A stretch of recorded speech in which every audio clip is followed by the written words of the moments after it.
Hello, everybody. Welcome to the Hi. trophy room. I'm your host, Joseph. This is the pre-show. And we really sound like this. This is what happens after a week. It's weird. It's been, let me tell you, Oh it's one wait, of we're those not weeks doing that, the voice anymore? now we're dropping it. Why not? I was ready. It's really good. Have I found my voice for the show? we found it. Yeah, it's white Fat Albert voice is what our voice is, you know. I was thinking it's more like animal from the Muppets. Oh, like close to okay, that. I like that. But he knows more than just drums and animal. I swear to goodness, this goddamn dog. I don't know what is up with her today, but this does have to stop. This has been every 5 minutes she's howling, and it really does. I'm losing my mind here.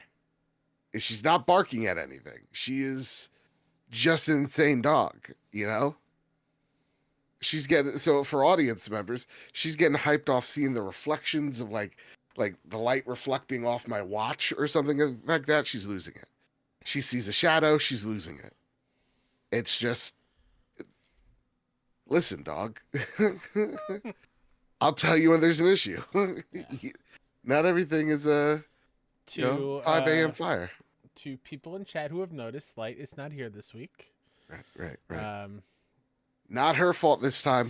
You know? Little Light is sick. Little Light's, sick. So she's tending to Little Light. So give them their best. Yeah, please, because Again, it seemed we got to revisit the bubble idea. we got to revisit. we gotta really think about the bubble. And someone needs to really contact that school and be like, listen, you need to do a deep clean like now. Toronto. Yeah. That said, though, like, I mean, we'll talk about it on the pod for sure, but like, I have not been feeling well, so it's actually, honestly, I was like, oh, I may not make it last night because that's how sick I've been. Mm-hmm. So luckily, I started feeling better today. Knock on wood. But yeah, send her your regards. I could have rocked a solo show. You think you could? Yeah. All right. It would have been like, here's the news. All right, we'll see you later. Bye. Tell me about a tariff. Because it's been a week. I wouldn't even fucking touch that shit. Oh man. Well, listen, we're gonna touch it lightly, just ever so lightly, graze it. Well, I mean, again, it's I know. Trust me, I got a joke lined up about how we have an Axios article to read. It's nuts. Like, why? But we're not gonna do the traditional guess the game thing because Light isn't here. We'll wait for her. So we'll do another quick warm up thing. Okay. Joe, are you familiar with the game 21 Questions?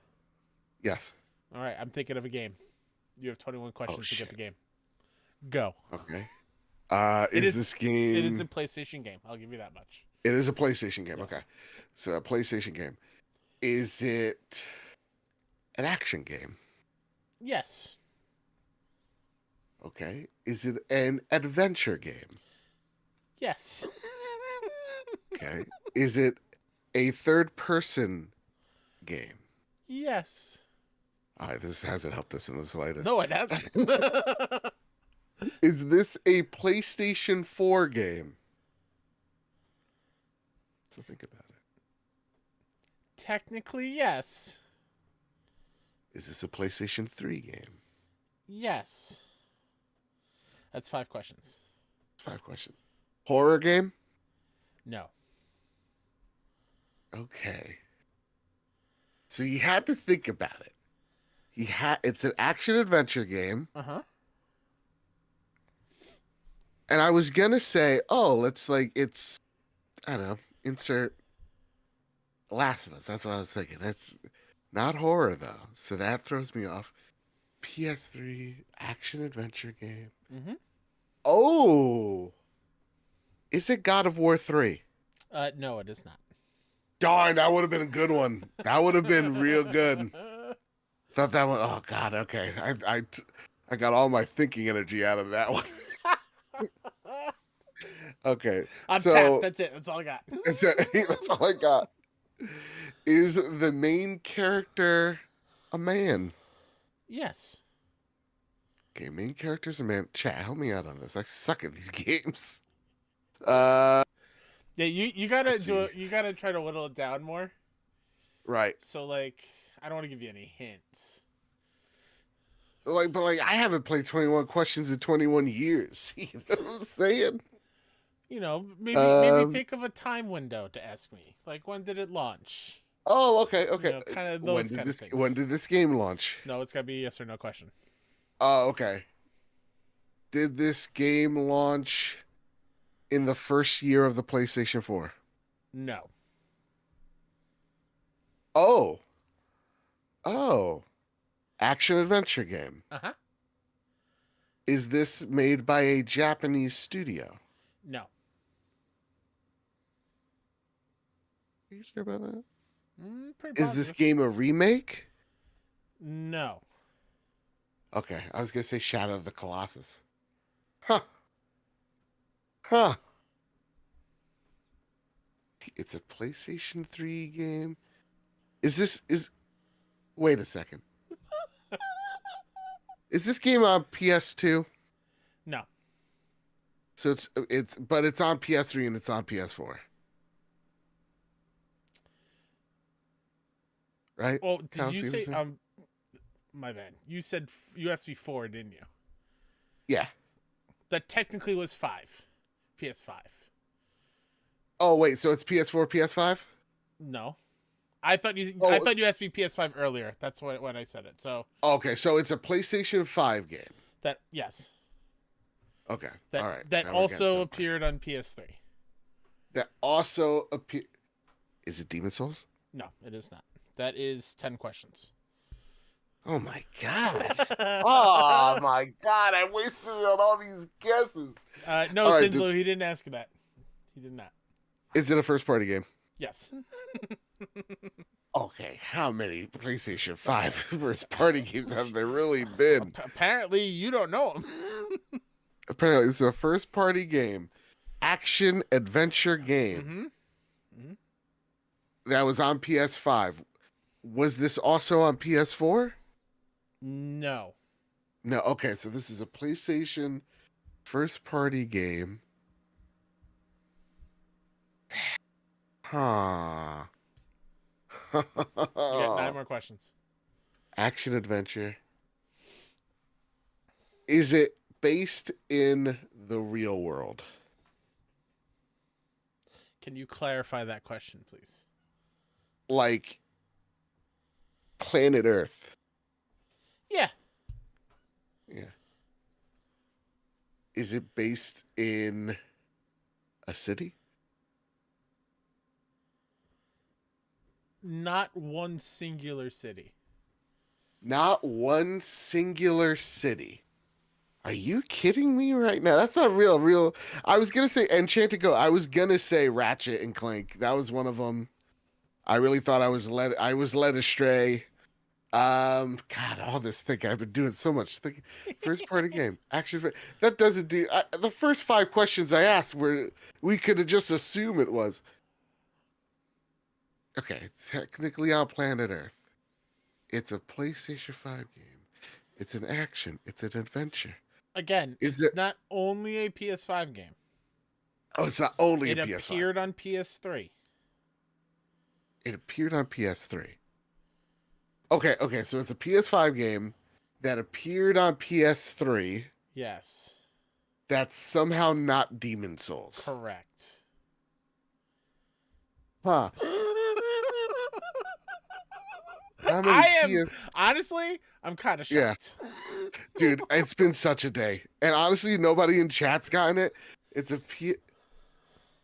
Sackboy A Great Adventure? No, that is 15 questions. Dude, are you kidding me? It's a PS. It's no, it wouldn't be any of those. It's a. Huh. Huh. And it's I don't even know. And Chad, I'm the main character's a shocked. guy. I'm shocked. Yeah, main character's guy. It was PS3. It is technically on PS5. It is a third-person action-adventure game. Action adventure game. It's first party. Do they use a gun? Yes. 5 more questions. A PS3 game. It's a PS3. It appeared on PS3.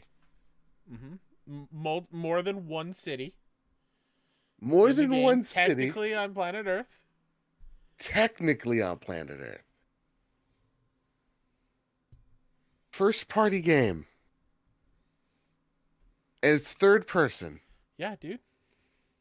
Over the shoulder. And so not Nintendogs. No, definitely not Was- Nintendogs. Yeah. Jonathan, he got me, dude. Was it Spider-Man on PS3? But Well, this game, the character uses a gun, and Spider-Man doesn't use a gun.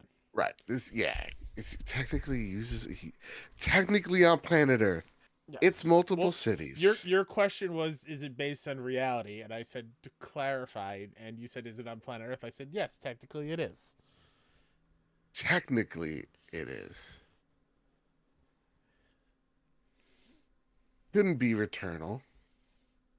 I'm going through it now. Couldn't be Returnal. Couldn't be Ratchet and Clank.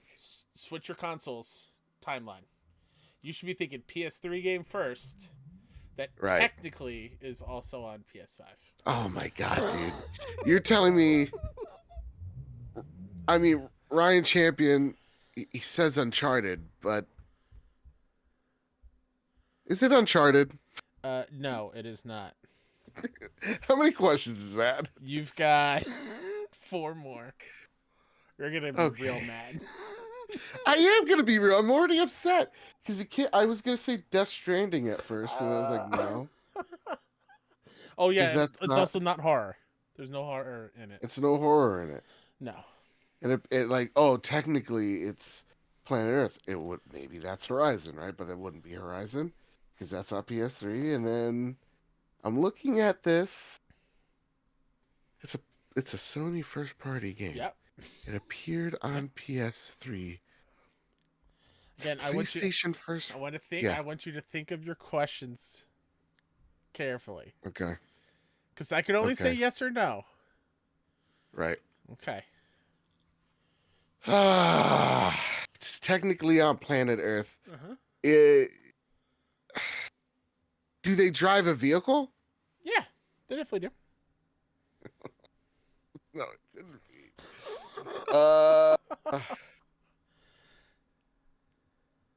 3 questions left. 3 questions left. No. Is it technically on planet? Technically, Enchanted Goat Shadow. Oh, you're talking about Shadow Colossus. Got it. I thought you were talking about Yeah, Shadow that's- the Hedgehog, and he definitely uses guns. Yeah. Can I give up? No, This you is got 3 pissing more me off. questions. Oh my Come on. goodness. Okay. He uses a gun. Uh huh. Can't be Gran Turismo. No. Can't technically planet Earth, but there's multiple cities. Is this a VR game? No. No. Okay. 2 So more. now that when I made what I learned at boating school is my God. Well, Nicholas Johnson, it is a first-party game, It is a first party game, and it was Yeah, on I'm supposed PS3 to- first. and it was on Technically PS3 PS5 first. now. Wait, you said technically on PS5 now? Yeah, it is technically on PS5. Technically on PS5. Yeah. Oh, now you're throwing technically at I me. said Just tell me technically what leave it it is. in. Just tell me what it is. You're really giving up with I'm 2 more upset. questions left? Yeah, I'm upset. How about you go like, I don't know, is this a sequel of a franchise? Is this The a answer sequel of a is franchise? Yes, it is. You got 1 more question.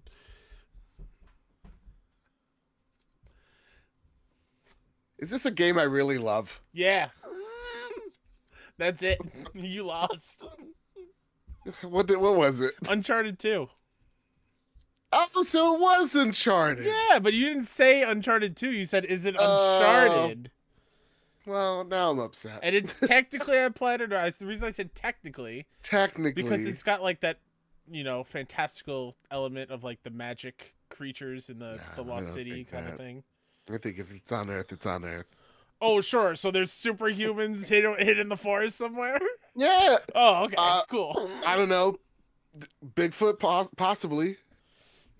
I don't know. You telling me Bigfoot? You're telling me, but there's no such thing as a Sasquatch. Yes, but that's not what I'm talking about here.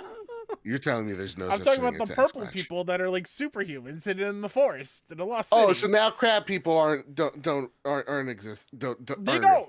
real. Crab people? Yeah, crab people. They don't. All right, guys, let's get into this goddamn show. I made Joe mad. So we'll see in 16 seconds.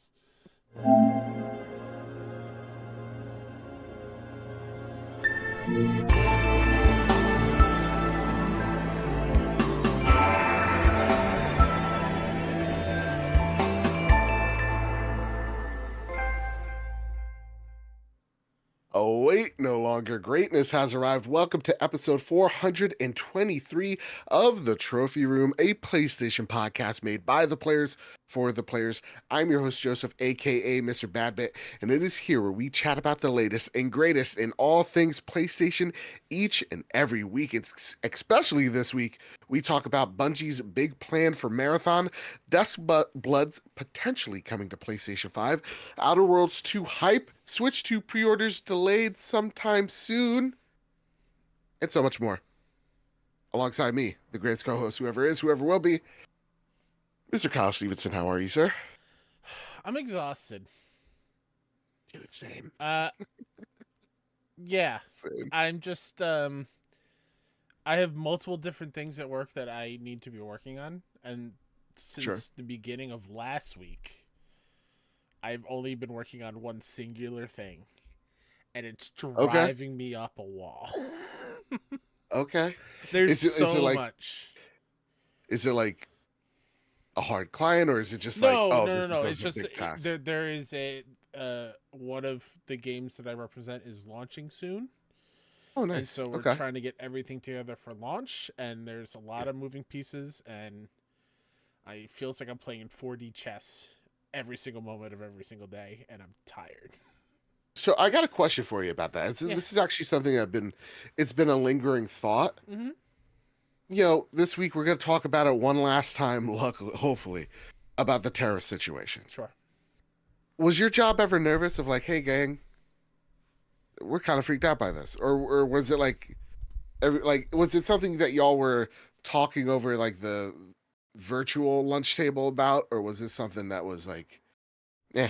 We never really got into it. It was just, we were just mad. Fair enough. But no talk of like how it would affect us. Okay, cool. I like so, that. We'll see. Gotta keep it calm. Yeah. We try to keep it calm. Yeah. That said, Kyle Stevenson, Hi. we usually say hello to our third host, T. But let me tell you something. We gotta, like Kyle said pre-show, we gotta revisit this bubble idea. We have to. Again, Light isn't sick. Nope, Little she's Light fine. is sick this time. Yep. But like, we gotta figure something out. Some type of containment unit for this family. Listen, you've heard Joe and I here on this show for years now. Yeah. You're tired of us. We need Light. Right. The trophy room is better with Light here, and her not It really being is. here is a bummer for everybody. So It really is. let's We hope miss her. she's good, and next week she's back. And The ready kid to go. doesn't get her sick again. Like, this is, it's a lot. I also wonder how her husband's dealing. You know what I mean? Like, Sure. is he also getting sick too? Mm-hmm. Or does this man have the most perfect immune system? Does he only have the bubble and he's not sharing? Is that what's going on? That is he wearing the Bubble Boy suit? He's cooking him like breakfast with the frying pan. He's flipping a flapjack in the bubble suit. He gets a stain on the bubble while he's trying to. He's got that room that depressurizes before he can exit the bubble, like in any sci-fi movie ever from space, that cleanses him of all germs before he enters the real world. Yeah, he's like, all right, see you, babe, kisses her, and then like walks into a containment unit. 30 seconds, spray, and then walks out. That's what I was thinking. You are like a all Jetsons. clear for re-entry.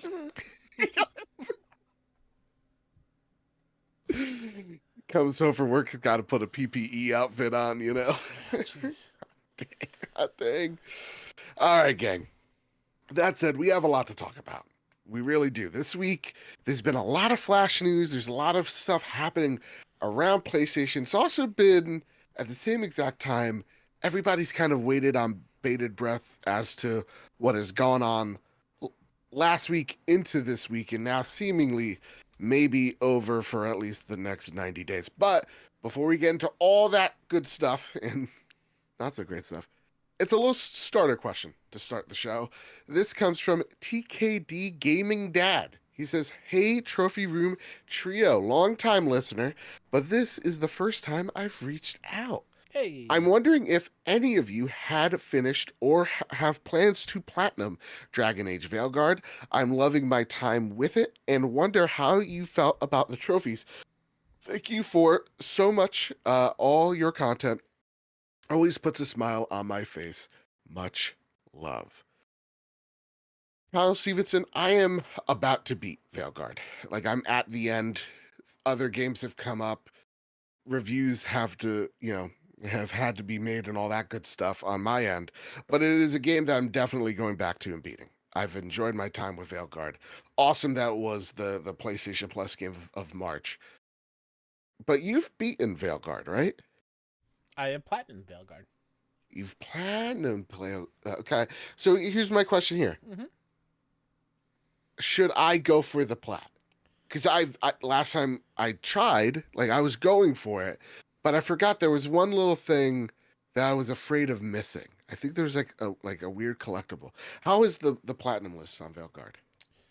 From what I remember, it's not too bad. Okay. Is it just you time definitely consuming? need to do like everyone's max like social link Oh, kind of okay. situation, which is kind of like typical for most BioWare games from what I remember. Sure. That I think might be the most time-consuming Tedious. thing. Tedious, thank you. There's some tough battles with some optional dragons as well. Ooh. And for that one, I think there is a specific thing for you to do that will make everything a bit easier for you. Okay. So I mean, you could look up a guide. That's why I did. There's no shame in that.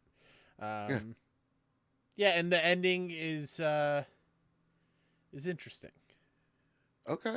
It's very much like Final Mission Mass Effect 2 kind of stakes going on here. So I got a question. Yeah. And yes, I'm using a screwdriver as the thing that I'm fidgeting with this week. When you're trying to platinum a game, Mm-hmm. how do you go about it? Like, do you have a war plan that you're working up? Like, are you texting the boys going fire emoji trophy? Yeah. Trophy? Yeah. Yeah. Yeah. Or, And like- definitely bringing in somebody that Sure. Gotta bring them into the signal chat. That's just normal. I'm adding Herman to the chat. It's like, hey. Exactly. Oh, Shuhei, you weren't supposed to know I'm trying to platinum blueprints. But like because that's what I do when I'm looking at a game. This is my toxic trait. I feel I look at the trophy list, and it does deter me if I want to play the game. I look at the trophy list as well, but I do not look at the hidden ones. Okay. Because those are usually tied to story things. Mm-hmm. So if I look at a trophy list and it, like, if there's like a new game plus one, I'm like, oh, that's a bummer. Maybe not. Yeah. Or like if there's get a certain number of resources or something like that, like I'll be bummed out. But I definitely look to see if it's doable. And then even if ones that I'm not and I'm just hopping into play, if I'm gelling with it, then I will go check it. All right, fair enough. Nicholas Johnson writes in, "Hey, via the live chat, do you know if 61 Indie is doing a watch along for the III showcase? I'm assuming that's tomorrow." That is tomorrow. We are not. Okay. Yeah. So can it in the chat. Fist emoji, trophy emoji 100% emoji. That's what we're texting in our group chat. Yeah, Mike is traveling back home tomorrow, so okay. he will miss it. And yeah, things are just busy at work, so we won't have time to do a watch along, but we'll chat about it eventually. Should be a good Yeah. show. That's it, Kyle Stevenson. Let's just get right into I the like show. how everyone thinks that I know what games are in there. Nisa, I don't know if Winterborough's in there. I have zero idea. But you did tell me before the show, Silksong. What? That's what you I said. said about Silksong. our show. No, I'm kidding. The Silksong's up there. I don't know. Could you that's not what Mike imagine? said. Can you imagine if 600 had the date to Silksong? That'd be nuts. What if you guys just sneaked it in? You just like, here's Silksong. Exactly. Team Cherry's like, we didn't give you guys permission. What are you doing? Yeah. But we filmed You this gotta weekend, pay us. so that's in the bag. That's awesome. That's We're awesome. excited. And when's that? That's May May 22nd. Oh, look at me remembering like a You. good friend. And you know how bad my memory is. That's true. All right, You gang. forgot Uncharted 2 was a game. Exactly. I forgot. One of my favorites. Yeah. Go watch the pre-show God if you don't know what's going on. Joe forgot how to play 21 Questions, and it was pretty obvious.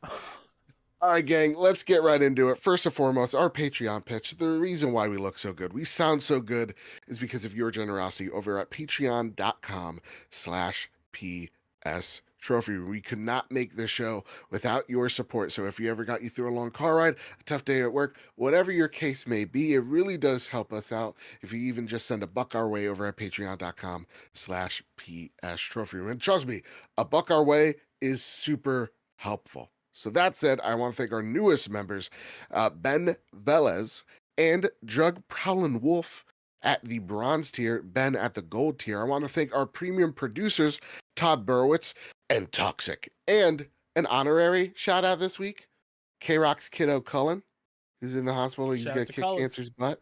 Yeah, shout out to him. I just wanted to say, we did something a little nice. I just got the email at Fangamer. We're going to be sending him a little Astrobot plushie on us so that he's not fighting cancer alone. He's got a little Astrobot with him. And yeah, so there you go. That's a little gift K-Rock, from the if Trophy you Room hear community. that, be surprised. Yeah, I mean, it should come literally tomorrow. Let's hope. Let's hope. Also, I think I have my address on there. Come find No, him. don't come find me. That's a little whoopsie on my part, but I was like, well, they already ordered, so It's fine. I don't think he's gonna come after me. All right, platinum producers: JC, Jedi Master Ren, Cowboy Danger D, Jonas Young, The Green Gorilla Gamer, Chaotic Monkey, Ryuko Kill 90, Steven Flesh, Strubles and Bits, Aaron Bertos Maximos, Tommy, Chris, Hybrid 748, Matt Veldez. Oh, Ben and Matt trying to trick my dyslexia, and guess what? It worked last week. Silkanet, Decimine, Mitchell Gramling, Mike Thomas, and the Enchanted Goat.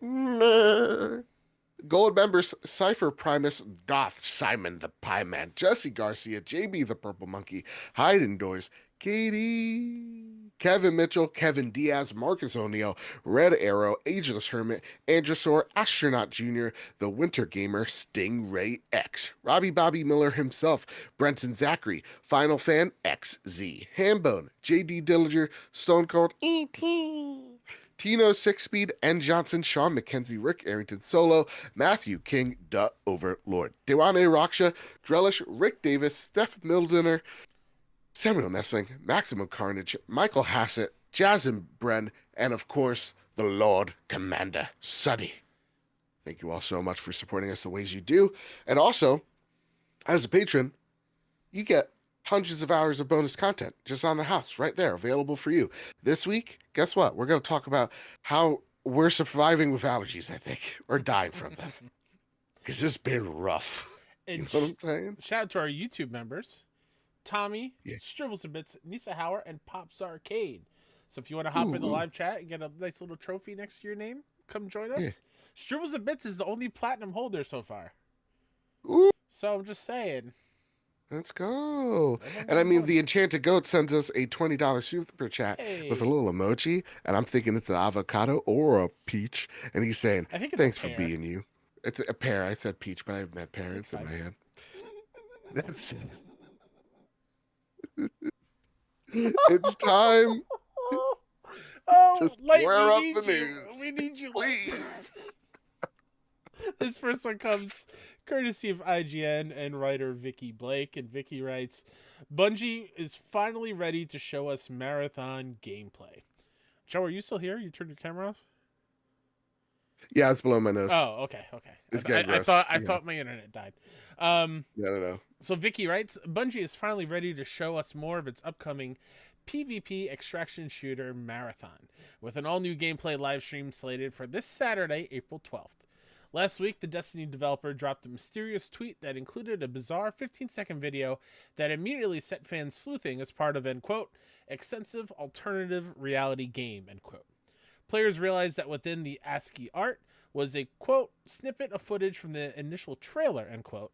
And if they look closely, they notice it's the runner sprinting down a hall from the trailer. Quote, thousands of community members across the world work together to unlock the gameplay reveal date from Bungie's upcoming extraction shooter Marathon, Bungie said in a statement. Before revealing this weekend's live stream is set for 10 a.m. Pacific and 1 p.m. Eastern. Marathon was revealed in May 2023 as a reboot of the classic Bungie franchise, but with all its themes of mysteries, eeriness, and psychological creepiness.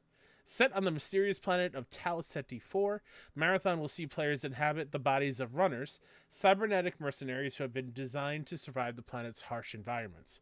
While exploring the lost colony that once inhabited the surface, players will search for valuable loot, including new weapons and gear. Ooh wee. Man, oh man. If you guys know, I've been hyped for this game.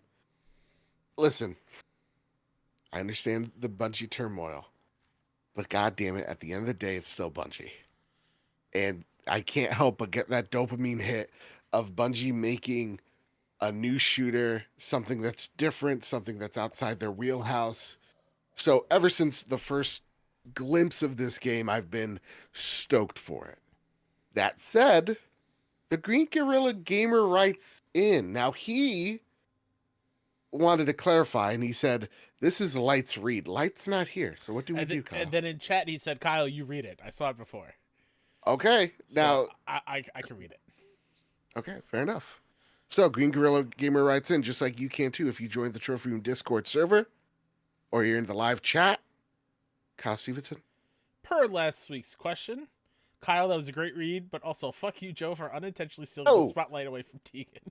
Hey, okay. I want to clarify that skong, or in that case, skongers, is in reference to Silksong, hence skong. My mind is turned to mush from Reddit/Silksong, but it's okay because we're all in recovery with the news, lol. But let's talk Marathon, because I'm a Bungie fanboy. I love me some good old Destiny, and seeing this game make a return has me extremely hyped. But I've heard some other voices mention that it might not last, with Concord dying in 2 weeks. A lot of the talent of Bungie being let go in the past while, and the fact that they are under Sony's umbrella. Do you see the game landing on its feet? Especially if it has a live service model, which, holy shit, I hope not, I can't take it anymore. How will it stand out? I mean, Kyle Stevenson, I'll throw this over to you, man. Because, for me, I'll try... Listen, everything about this game screams live service, right? Sure. Bungie's making it, for Christ's sakes.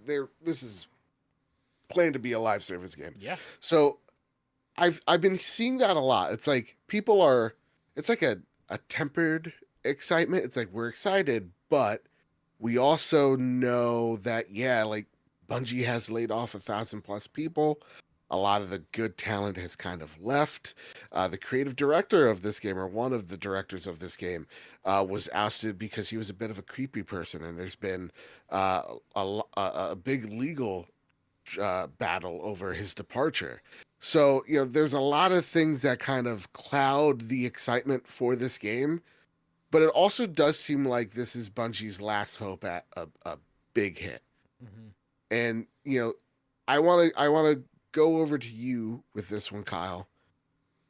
How are you feeling on Marathon with everything Green Gorilla Gamers here saying, whatever, I'm echoing? I couldn't care less. I just don't care. Go to heck. Go to heck. Go Okay. to heck. What are you, some 90-year-old grandmother from That's right. Mississippi? No, I don't want to. Say it with your chest. Go to hell, Kyle. You can say it. It's fine. Oh my God, no. You can say it. Put H-E Lucifer in double- there? Yeah. What's So up, so you Beelzebub? No, it's just oh Beelzebub, Beelzebub, I'm just fat butters. I'm thinking of a TikTok I saw right before I hopped out here of some guy Mm. saying like, "No, I'm not gonna call Cthulhu by his real name because I've read those texts. If you say it enough times, he will come and kill me." So I think he called him Cthulhu or something like that. It was very very funny. Anyways, yeah, I just like I don't know if I have it in me to dedicate time to a Bungie multiplayer game. Right? Okay. The reason why I was into Concord from what I played of the beta Mhm. was because it was character based. And every Right. character has its own skills and own weapons and stuff, and I can get behind that. Because Right. I could get really good at one specific set of weapons and skills and utilize those abilities. But when it comes to Marathon or any other first person shooter where it is skill based with you can use any weapons and it's more about knowing the map and being precise and stuff. Right. It's just not my jam. I'm not very good at Okay. that. I'm much better like in a team shooter setting. Yeah. Outside of like Borderlands, but that doesn't have multiplayer, right? That's a single player thing. So like I don't care that much, which is upsetting because like I Yeah, want to that's be big. into a new Bungie game. I do. It's just a non single player multiplayer live service thing is just not it for me. Mm. And I'm the type of sicko that's like, listen, I'll play Marvel Rivals, I'll play COD, I'll play, Fortnite, whatever, now that I have my account back, praise be. Um, like I'll play all these live games. I'm not stressed at the battle passes or whatever type of progression that they have. I'm just playing the game to really enjoy it to chill with my friends. That said though, a Bungie shooter excites me greatly. Like, coming off of my love of the Halo franchise, my love of Destiny, I enjoyed so much. A lot of my earliest content was about Destiny. Like, so Bungie has a place in my heart. That being said, also with all the departures, oh, I don't know. It is hard for me to get hyped knowing that there has been this kind of revolving door outside of Bungie and, people coming and going and the management truly seemingly not caring about its employees and a lot of hollow words out of them. That makes me that does dampen my excitement. But I'll bring these load of questions from you over to me because you're not the multiplayer guy. I am. Is there any questions in particular you want to throw my way Yeah, as to sure. So like Marathon? since this is essentially going to be a live service game, Yep. what on day one? How much content on day one will make you satisfied for this game? Like, how Mm, many maps are we talking? Like, how? What is the longevity looking like, and how long will you be okay with what is being offered before they add new things in?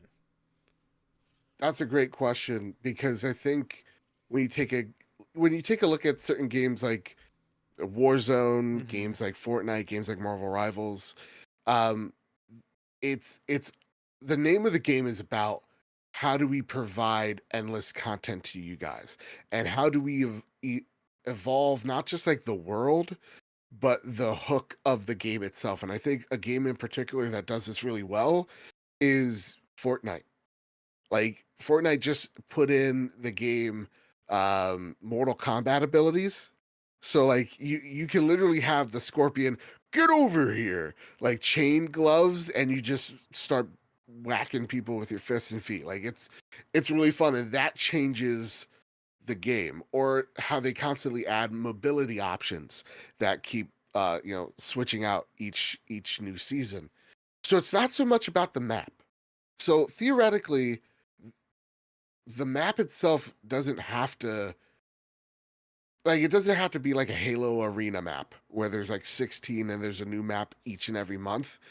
it could be something as simple as, hey, this is one big map like Verdansk for Warzone or the island like Fortnite, and run around in it, and it's constantly changing and evolving. That that is exciting for me. I think though at the end of the day, it just comes down to um, cadence and at what at what amount do Sure. they deliver me that the content. And that's where my ignorance come from, because I mean, I read it in the story, PvP extraction Yeah. shooter, and in my head I'm just thinking like a Call of Duty basic multiplayer type of style of game. So Right. that's on me for thinking it that way. Oh, you're So good. yeah, extraction shooter, yeah, one big map. I think that makes sense. Mhm. To follow that up with, what's more important with you for this game? Is Yeah. it the setting, or what the world looks like, or is it like, look at all these cool guns that are somewhat based on real things but have like a sci-fi twist to it? Like, what's more important to you in this one? So I think Silcanet says it pretty well. Fully expecting Bungie style Tarkov, which when I hear about Tarkov and what I've seen of Tarkov without having played it, it is like, here's this big giant map. You're dropped into this world with nothing, akin to like a battle royale, or depending on your last run, you come in with a certain weapon or set of skills, and you're there to find whatever piece of lucrative loot or item to extract and get into a loading bay, and then just you know f- flare for the nearest helicopter and go fly off, right, and escape the level. So that's what I'm kind of expecting from Bungie. But what you said, Kyle, is truly it, or for the game. What I'm expecting for Bungie is the gunplay that is just the gunplay that makes Destiny feel like Destiny, the gunplay that defined what Halo feels like. Um, Bungie does such a great job with weapon feel, weapon sound, and also I think a lot of people don't take them for granted for how good their physics are in their games. So that's what I'm really I'm hoping at a marathon is like, give me a weapon that sounds crunchy when I shoot it. Give me something that feels like it's got a umph that, though it's fantastical in nature, it has its own personality and it feels unique and it feels like I can't get this from any other game. Fair. Fair? Yeah. Yeah. That said though, I mean, Bungie is, again, like, at one point it's like, yeah, we know Bungie can deliver on this because they have so many times before. And even with Bungie and Destiny, I think we often count them out, and every time we do, it's at our detriment.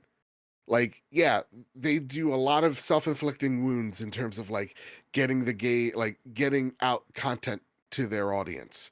But then you have things like, the Witch King or the Witch Queen expansions, or like Beyond Light, and these expansions that truly build the community and help grow the game, and then it's bigger and better than you've ever seen it before. And then you have the expansions that aren't so great, right?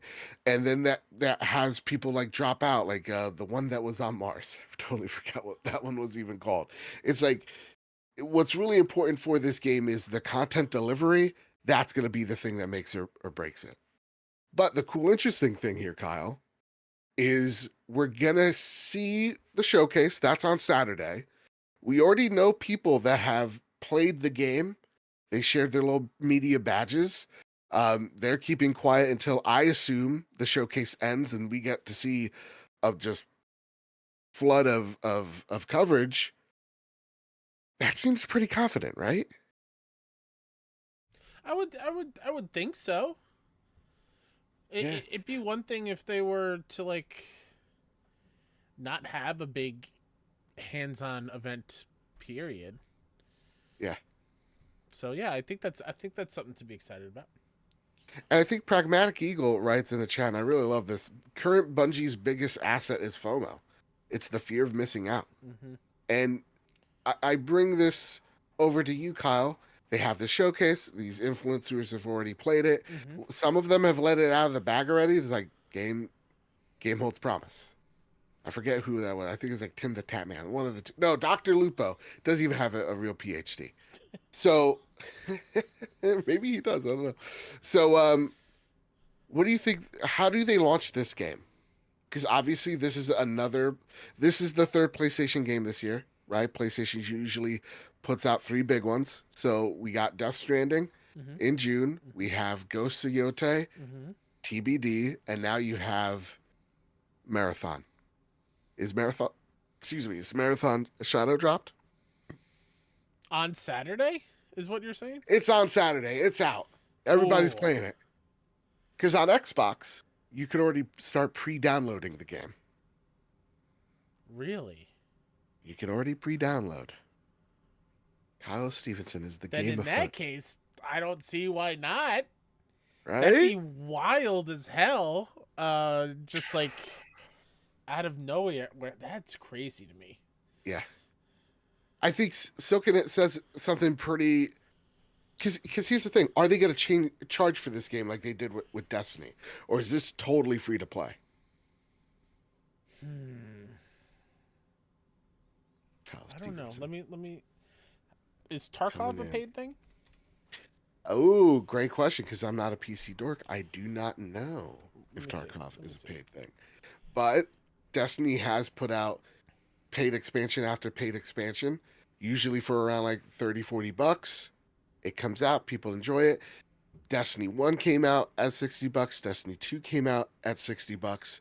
So like, though those are different times, and I know there's like a free version of Destiny you can play now, I think it's all about access. So like for me, Kyle, I think you see this game and it's totally free to play.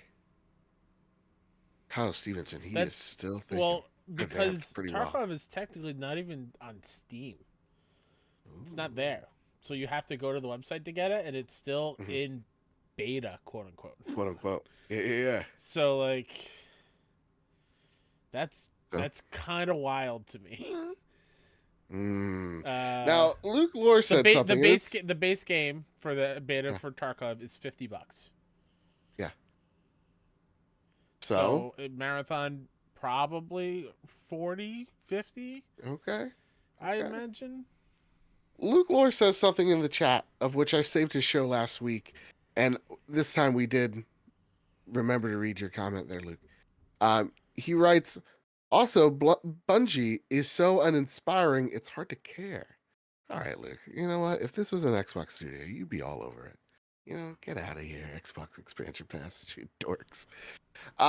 No, legitimately, though, I think if it's free to play, the only worry is how do they monetize this game? I know there's going to be runners, which means there's some type of class or character-based system in this game. But, like, what's locked behind the paywall? Skins? Is it weapon skins? Is it, revives? Whatever the case may be, like, what's the thing that you're locking behind the paywall, and how much are those things? That's the thing that gets me a little nervous. But yeah, I would imagine like, Destiny Warlock skins or something like Destiny themed. Oh, do you think we see like PlayStation themed stuff? Probably not. Not right away. Be cool though. No, that's the other thing, because maybe a Joel. Joel might fit the vibe of what Marathon sounds like. Give one of these cybernetic runners a flannel. Yeah. Yeah. I would say let's hold out on the license stuff for at least like, let's see if this game has legs first. You know what I'm saying? Yeah. But yeah, I'm interested in this game. I'm willing to give it a chance. I'm loving the art style. I'm loving the art direction, and the little like anime cat is my jam. So that said, listen, I'm excited. I can't wait for this game. Yeah, I'm gonna watch it on Saturday. I'll watch it. Yeah, maybe I'll change my mind. I don't know. I don't know about that. Probably Kyle. I don't know about that. Me, I will be all hyped for this because again, like the Bungie gunplay is just ridiculous. Yeah, for sure. All right. That said, Kyle Stevenson. Hi. Go to the next story here. This comes from Zarmina Khan over at PS Lifestyle, and Zarmina writes, PS5 might get From Software's Switch 2 exclusive eventually. The recent reveal of From Software's Nintendo Switch 2 exclusive, the Duskbloods, left some PS5 players disappointed, but we've received a glimmer of hope. A trademark filing in Japan has revealed that the IP is owned by From Software, not Nintendo, which means that the game could eventually go multi-platform. Given From Software's history on PlayStation and Sony's stake in parent company Katakawa Corporation, many expressed surprise that the Duskbloods wasn't announced for the PS5. Sony currently has a joint alliance with Katakawa, the aim of which is to, quote, maximize both companies' IP value globally. This includes Katakawa's anime and video game properties. While both companies are partners, we haven't seen anything that suggests that From Software is prevented from signing permanent exclusivity deals with other game companies. We don't know the terms of the developer's deal with Nintendo, but as pointed out by a Reset Era user, the Duskbloods trademark filing reveals that it's the property of From Software, which means that it might not be locked down by Nintendo forever.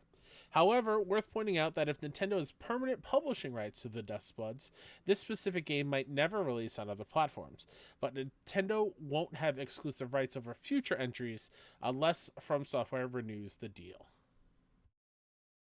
Interesting. Still Can't writes in, just like you can too, if you head on over to the Trophy Room Discord. They write, hello, Wonder Trio. Rip. Not Rip. Light will be back next week, hopefully.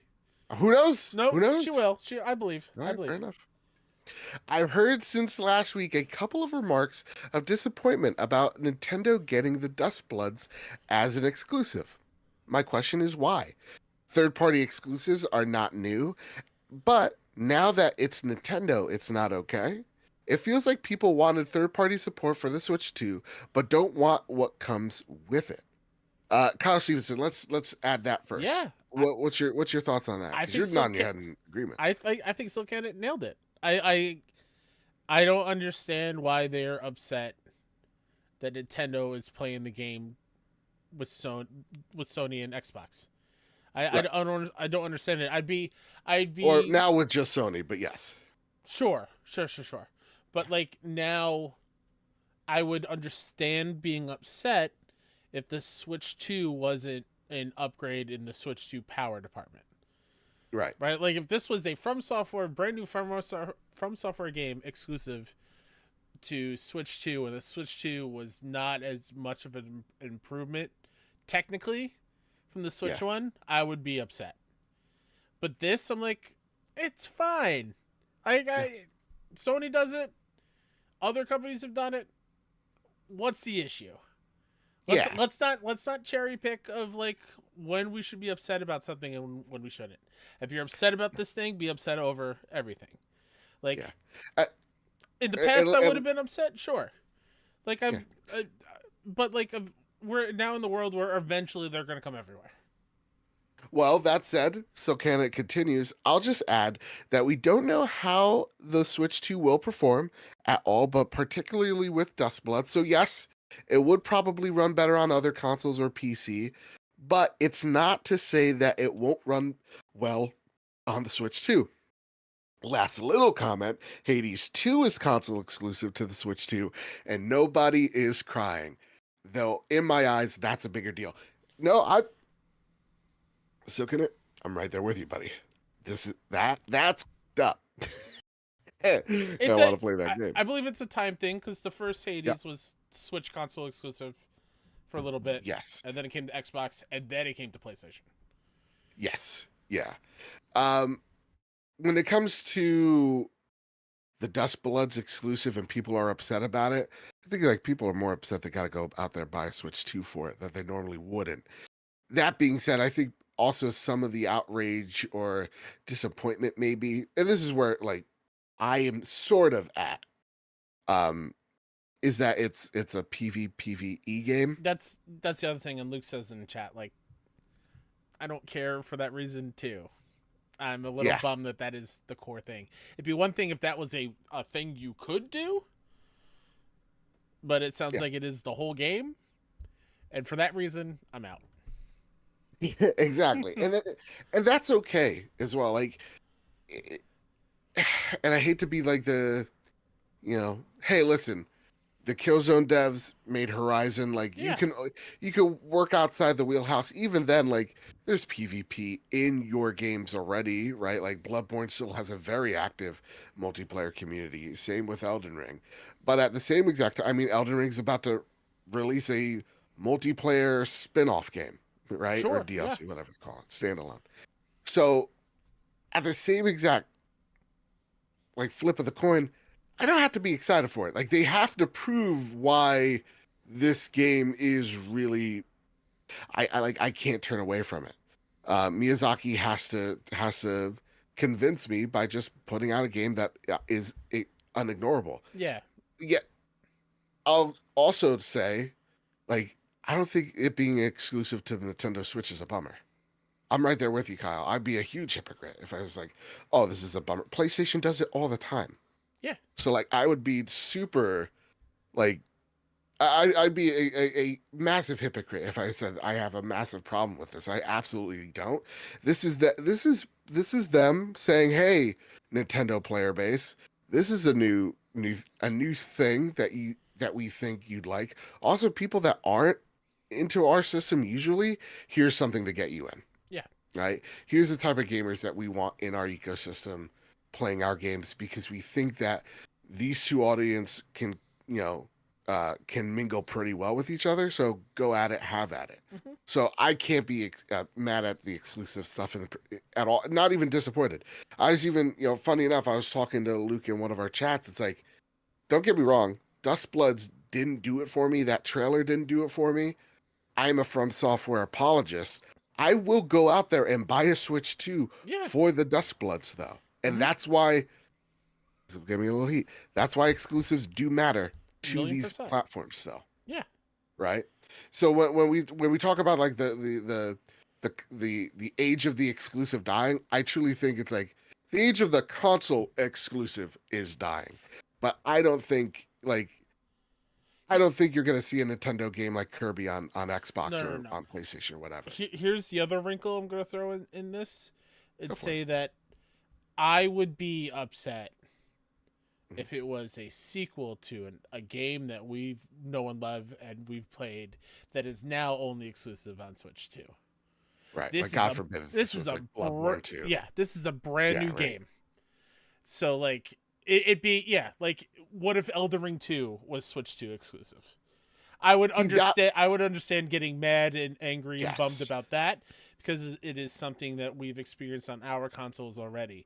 Similar to like 100%. Back in the day when I bring up this example all the time, when the second Tomb Raider game was exclusive to the Xbox for a year. That bummed me out because I played it on PS3 and I was so excited for it, and then it took me forever to eventually play it. The same reason why when Activision Blizzard was bought by Microsoft, I was bummed that I wouldn't get the next Wolfenstein game on my PlayStation because that's where I played them and I love them and I want to continue that. Now that that has softened a little bit because now we know that strategy on Microsoft's side of things, so that's less of a worry for me. But it'd be one thing if, like, I don't know, Balatro 2 is now Switch 2 exclusive. Or, like, something that we know and love that we have played on PlayStation that's already has a first entry in the franchise kind of thing.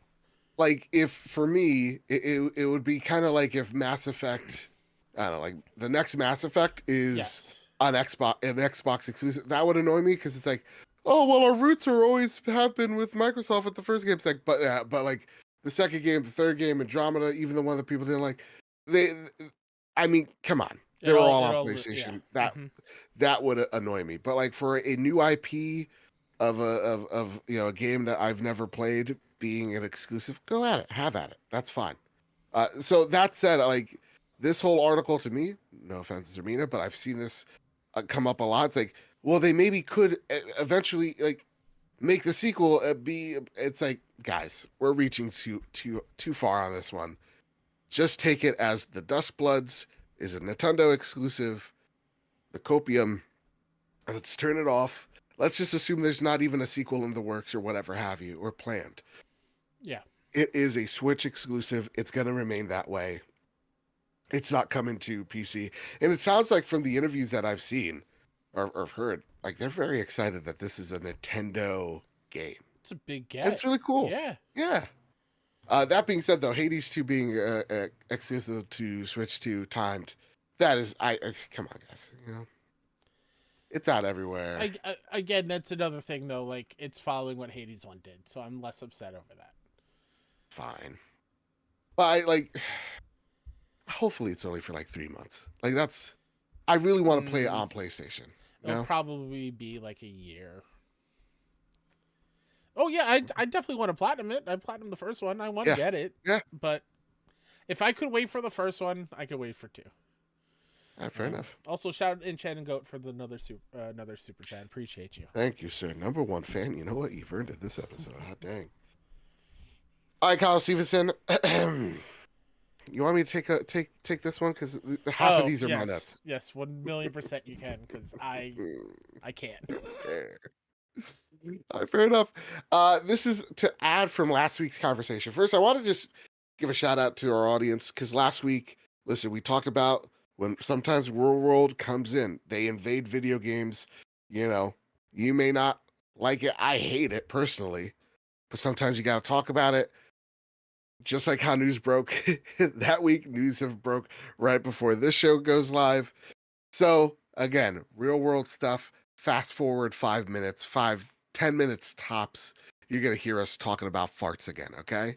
That said, here it goes. Trump scales back tariffs except on China. This comes from Ben Berkowitz over at Axios. That's right. We pulled Axios as a source, which is wild. And not like Axios games. We're talking Axios, like main front page. This is actual real journalism stuff. It's nuts. All right. President Trump paused the sweeping sweeping tariffs the U.S. imposed this week, saying that dozens of countries had reached out to negotiate new trade deals.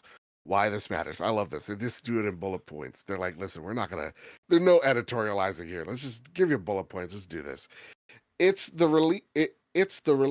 relief global markets, U.S. allies, and many Trump advisors wanted, as fears of a global crisis mounted.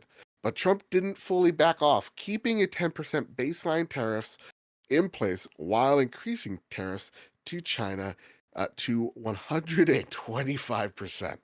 Okay, so why does this matter to this podcast and to video games as a whole? This is what I wrote. The Switch 2 pre-orders delayed indefinitely to US and Canada as of literally a few days ago, and Canada literally announced this morning. Sorry, 50-second state. Though the launch is still set for June, the pre-orders are offline as of right now. You can pre-order them literally everywhere else but United States and Canada. Yes, Kyle Stevenson. In this scenario, Joe. Sure. What is the 51st state in your mind? Greenland. Okay. I just want to clarify that right off the bat. You thought you were going to get me with that one? No, me and JD. It took me a second. I was like, wait, 52nd? What does Joe know that I don't know? I'm skipping the one. No one likes ones. First is the worst, and second is the best. Razer has stopped shipping laptops and canceling their own pre-orders to United States customers. Everything's great here. We're so good. You're so good, We're dude. so good. So, yeah. Things have changed in the past literal, I don't know, as of recording 5 hours, which is pretty nuts. And now it seems like everything is almost kind of back to normal. It's very weird. Originally, when we talked last week, we talked about, hey, this is going to increase your games by a whole lot because your games are made in various different places, whether that be in the United States, whether that be in China, whether that be in Canada or Mexico, where things are assembled. To make something is a global effort nowadays.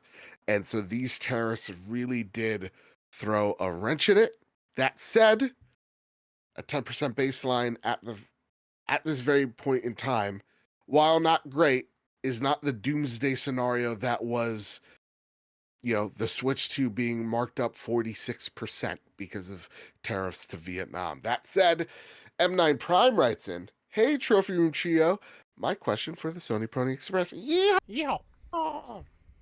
with Nintendo testing $80 game pricing, with the price becomes the industry standard, will that slow you down from buying as many games as you once have in the past for games you don't get the code for special editions? And what is the max price you would pay for GTA 6?" So, Kyle Stevenson, we were very hot last week about the Nintendo Switch pricing and how Joe, I expensive it don't know is with about all you, the but we're tariffs and all hot that every week. stuff. That's true. We're I hot mean, have every you week, looked at Joe. me? I mean, come on. I've lost 64 pounds. Hell yeah, dude. I'm a goddamn smoke show. Are you kidding me? And Kyle, look at that hairline. It doesn't Hey. fucking fit. So, that said, now we got the tax stuff all out of the way. Uh-huh. Trumponomics out the window. We're now here talking about baseline $80 games. Are we down on this still? Yes. Are we up on this? Why, Kyle? This is very hypocritical to us. We didn't Joe. mind the $70 price Joe, for the PS5. I'm gonna let everyone in to my real life scenario that's happening currently. Okay. Please. In the Stevenson household, Uh-huh. there is not one slice of bread.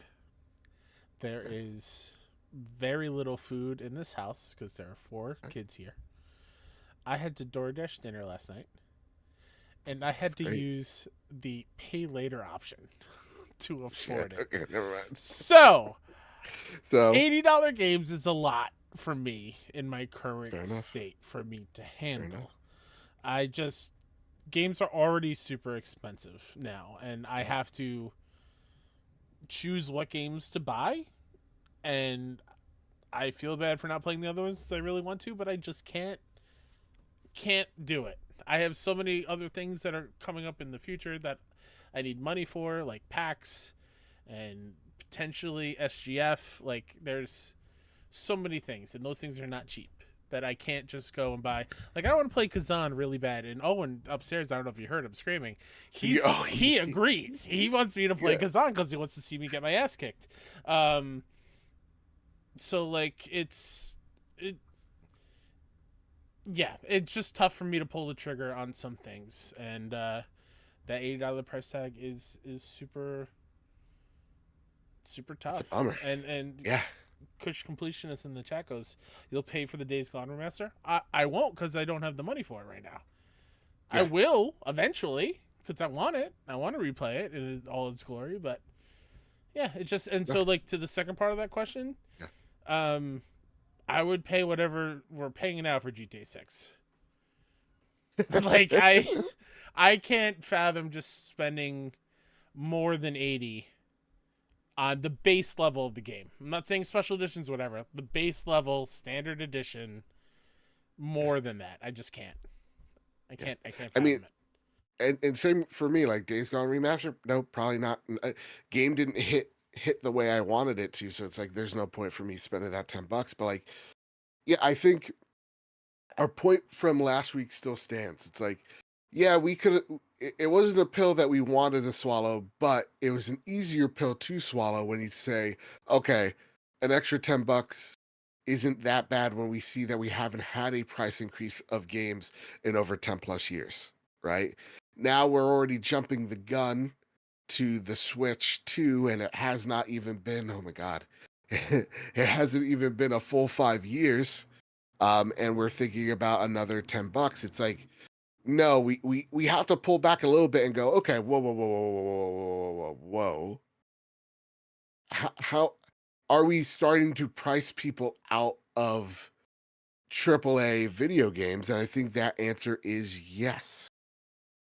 I think, and it goes back to what the thing Phil Spencer said, which is like, hey, listen, we can go and charge our audience more for these games, or we could try to go branch out into different vectors and charge them the same price that we're charging you, right? So it's either we could go out and find new consumers and build a bigger audience, or we charge you more. And the thing that I'm scared of is these companies aren't seeing the growth since COVID and going, okay, well, this is just the consumer base that'll always be here. Let's start charging them more. And it becomes like a movie situation where it's like, I would love to go see Sinners right now in theaters. I would definitely love it. But like to go to the movies and go like, oh, I want like a Coke or whatever. It's like $10, right? Like, dude, it's so absorbent the price that it's just it prices you out of just having fun at the movies, right? So it's Yeah. like it it's it's a bit of a tough pill to swallow that I still don't think I'm willing to swallow. Yeah, If that and makes like sense. again, real world thing that affects our video games. Yeah. When is everybody's pay gonna increase to match what the Right. rising costs are? Because if things stay the same, then yeah, it'd be hard for anybody to And afford it. Pragmatic Yeah. Eagle writes, you know, because Kush Completionist goes $150 for the 7 days early I access. can This is see my it prediction. happening. I could see that happening. Pragmatic Eagle goes, if you aren't a content creator, why do early access? There will be a day one patch. That's the other thing. It's like, man, a lot of these games come off hot off the oven. That said, though, or out of the oven, Kyle, I'll swing this over to you. Uh-huh. One of the defense mechanisms for the $80 price is that this is very much a standard in places like Japan, where a game like Monster Hunter Wilds, I saw the example being thrown because it's a game as service, live service game, Mm-hmm. because you could get more out of it. They charge you more for that than they would a Mario Odyssey. So, do you think, well, because I could get more mileage out of Mario Kart World, does that mean, yeah, I don't know, There's give more Daddy game Nintendo a little bit more? for the Yeah, price kind of thing. yeah, I don't agree with that sentiment at all. right. Like Same. the shortest game in the world can be like $20 and only be 4 hours long, but it's awesome. So like Right. I don't care. I pay for the experience. I don't care about how long I'm playing the game. I mean, So like I'd much rather just be like prices be the same across the board and we're not how much would charging? Balatro be? Oh my god. If Lacho was on that logic, $1,000 more than GTA 6 at this point. Yeah, like I exactly. don't. Yeah, and would be the show for me. I would pay $1,000 for it if that was the case, because that's how much I play it. And don't get me wrong, like for me, if I was not a content creator, I wouldn't say I wouldn't get GTA 6, but like I'm not over the moon. Oh my god, GTA 6. I've only seen that one trailer. I need to like I still need to be convinced, if that makes sense. But because I'm We a like the content vibe, creator, because I got to see how they are pushing the needle forward. Because when it comes to Rockstar, when it comes to their games, they're always pushing it forward a little bit. Even though like you can say maybe the gunplay isn't really that fixed between games, but they are pushing the system further every single time. Yeah. We just in haven't terms seen of it like yet. the simulation of Yeah, it. Yeah. exactly. Yeah, so like for me it's like you if it's $100, I literally need to handshake Jesus Christ. And That's it also feels at this point that we're gonna need a second PS5 just to have GTA 6 loaded on at all times. So that's probably gonna be Right. 500 gigs. oh my Like, god, it's gonna be massive. So yeah. like what are we even talking about here? Like I the whole thing I know is the fucked. fear. I think, to be honest, you're right. Second, I think by opening the door to this conversation gives 2K the okay to make this game not $70. That's what I think, honestly. True. Because we should be saying if this game's $80, we're out. We shouldn't be going, well, True, but I don't know if you You know. saw it or anyone at home listening to this saw it, but for the Nintendo Treehouse videos after the Direct, their chats were flooded with just drop the price. Yeah. It was like nonstop from people in chat. Be like, you need to drop the price. It's ridiculous. So if GTA does that, they will probably face similar backlash. Because like Mario Yeah, Kart but- got that, Joe. Mario Kart got that. Everyone loves Mario Kart. I get it, but it's the internet. Everybody's here to dunk on you and to harass you and to, whatever. Like the Switch is still sold out in most places. Yeah, but that's the thing. People are hypocrites and they're going to get it anyway. Exactly. And sure, we're talking to the hardest of the hardcore. Yeah. We'll have to see whatever months down the line, but like, that doesn't beat the fact that today I can't get a Nintendo Switch due to the orange guy. But that said, I was able to have a Switch in my cart on the UK site. I was just messing around. I wasn't gonna see it. Sure. I wasn't gonna actually do it. But I was like, let me see if I could, and I did. I was like, should I become what I hate? But Because there's a lot of people in America that would really love this, and I got a True. lot of student loan debt. but forgive me, but I feel like the Switch 2 is region locked. Listen, the dumb idiot on Facebook Marketplace don't know that. All right. Okay, that's fine. Yeah. All right. Why is my Nintendo Switch speaking British to me? All right. Why has it got a Cockney accent? Drellish writes in, question for the Trophy Room Trio. It's just the duo, but it's okay. This is a guessing game. PlayStation needs to determine if shifting production to China to Japan to lower tariff rate or accelerate plans of Vietnam manufacturing, potentially tariff-free, is worth the investment and disruption. Now, Kyle Stevenson, we enter back into the Thunderdome. Okay? Oh boy. Okay. Because listen, Nintendo's in the clear. Nintendo's got nothing to worry about now, kind of, for at least the Sure. next 90 days. Yeah. Right? Mhm. And might I add, this is just for 90 days. Yeah. Because these negotiable, whatever. Yeah. It's, So, it's on the same level as TikTok. remember what I said last week? He comes in with this grandiose plan. Look at me, I have a big giant stick. I'm going to bring manufacturing back to America. And then, just like I said last week, he's going to come back with a different goal that he shifted over his way, going, we're going to negotiate on stuff now. And it's not going to be as bad. He It literally just happened. he treats things like Adam Sandler and Big Daddy by just putting a newspaper over spilled milk. Like that's much. it's just like, all right, let's just wait another 90 days. Let's just do Yeah. that. And then we're gonna wait another 90 days. Because we went through the TikTok ban, that was 90 days, and then I think that also got And now extended. So like, Dude's, what are we the dude's doing? not- I the hate it dude's so here. not serious. I know. He's not a serious person. That said, again, what I said last week was right. I just want to pat myself on the back. Questions now remain towards PlayStation. Because depending on your PlayStation 5, it's manufactured in China. I check my PS5 Pro, manufactured in China. Some PlayStation 5s are manufactured in China and Japan, some solely in Japan, some solely in China. So, Kyle Stevenson, here's the question. Okay. And this is how you know Drellish is German without him saying that he's German. Here's his questions. What should Sony manufacturing their consoles to minimize tariff impacts? How can Sony keep American consumers loyal? Hold on. Can we do this like Family Feud, like Fast Money at the end? So you ask me a Yes, question, I give you an absolutely. answer. Okay. Okay. 20 ready? seconds on the board. 100 people in And the go. audience. Kyle Stevenson, where should Sony manufacture their consoles to minimize tariff impacts? Georgia. All right, fair enough. The country, Georgia. Okay, fair Yeah. enough. No, I meant the state of Georgia. But continue. Fair enough. Okay, easier to manufacture there. How can Sony keep American consumers loyal if prices increase? Give them a $5 PSN discount. Oh, shit. Okay, not sure if the continued use of the blog will cut it. Agreed. Also, agreed.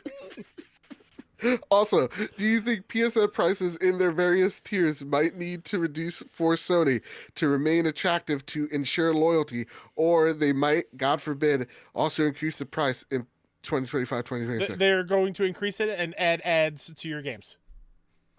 Let's take a look at the board. And the board said you're spot on. Hey! Hey! All right, Steve Harvey, where are you, buddy? So, in reality, yeah. I don't know where they should manufacture their consoles. Whatever it makes sense. I'm not. Right. I don't have the brain I'm not for a that. doctor. I didn't think I would ever pull up an actual Axios article on a PlayStation podcast in my life. To Drell's second question, we're also hypocrites here, and I will continue buying PlayStation products at the price increases because that's my console of choice for the hobby that I like. I'll be real mad about it every single time. So I don't think they have to really worry about loyalty on that front. Because, like, Yeah. with Switch 2, right? As you said, it's being sold out everywhere. And people are going to buy Mario Kart no matter what the price is at. So, it's fine. Yes, I The agree. prices are gonna like the amount of people buying these things are going to lessen, and that's Sure. going to hurt. It's like the question remains is like how many people nope out, and Yeah, how much of a hit does Sony take on these games absolutely. and on these products? That's the real question, Yeah. right? Uh, So if I were to ask, where does Sony manufacture these consoles, Mm-hmm. minimize tariff impacts, blah blah blah. Honestly, it's how does PlayStation soak up the hurt from these men, because it doesn't matter. They could switch it to Vietnam, and then he sneezes wrong and he hurts his back. He goes, tariff, Vietnam 71%, or they could make him in Belgium and he'd be like 82%, or they can make it in the country of Georgia or the state of Georgia, and he could be like 87% because they didn't find those 11,000 votes. Like that's just the reality of things. So like, I don't want a actual $800 regular PlayStation 5, so I wouldn't want them made here. Mhm. It's just how does PlayStation minimize the hurt on its consumer? How much does it worry about losing me to a cheaper form of entertainment? Because video games' main competitor is literally movies and Netflix. So how do they keep me? And how can Sony keep American consumers loyal if the price increases? Man, this is something I was thinking about.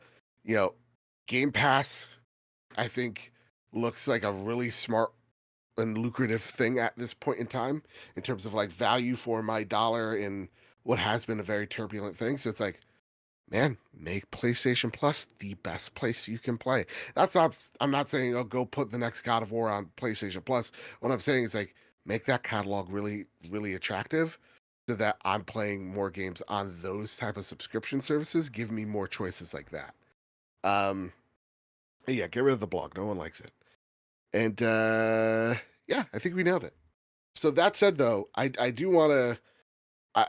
I am going to try to do a little bit of research on this for next week's show and kind of see what I could come up with, because right now, what I know, beginning of this year, PlayStation was looking to flood the market with PlayStation 5s. Like theoretically, just make as many PlayStation 5s as they can before these tariffs hit, put them in a facility somewhere in America so they're not affected by the tariffs.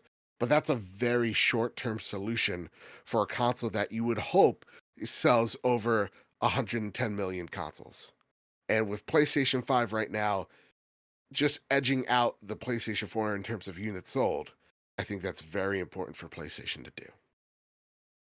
All right, Kyle Stevenson, that's been the big news this week. Let's get into Flash News. Gotta run fast. Holy shit. Oh my God, they're right behind me. They're about to tariff me. They found me on the Signal chat. Okay. Genki over on X writes, PlayStation has silently rolled out new animated backgrounds for the PlayStation 5 Welcome tab to select users. New backgrounds include Ghost of Yotei, God of War, Stellar Blade, Demon Souls, Horizon, and more have been added to the as well as Astrobot, which was there previously. Kyle Stevenson. Cool. We're getting there. Would you like to read the next bit of Flash News, because I'm about to die by coughing? Yeah, I will. But like, animated backgrounds are fun. It just, it's fine. Yeah.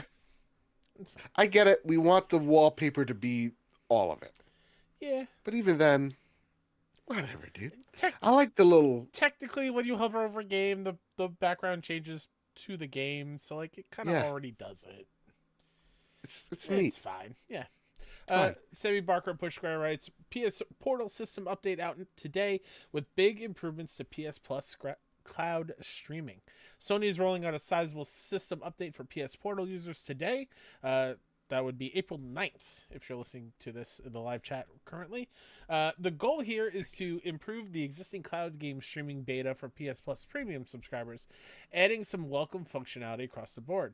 Here's some bullet points. New sorting system. You can now sort games in your streaming library. Gameplay capture. You can now use the Portal's create button to capture screenshots and video of the game you're streaming.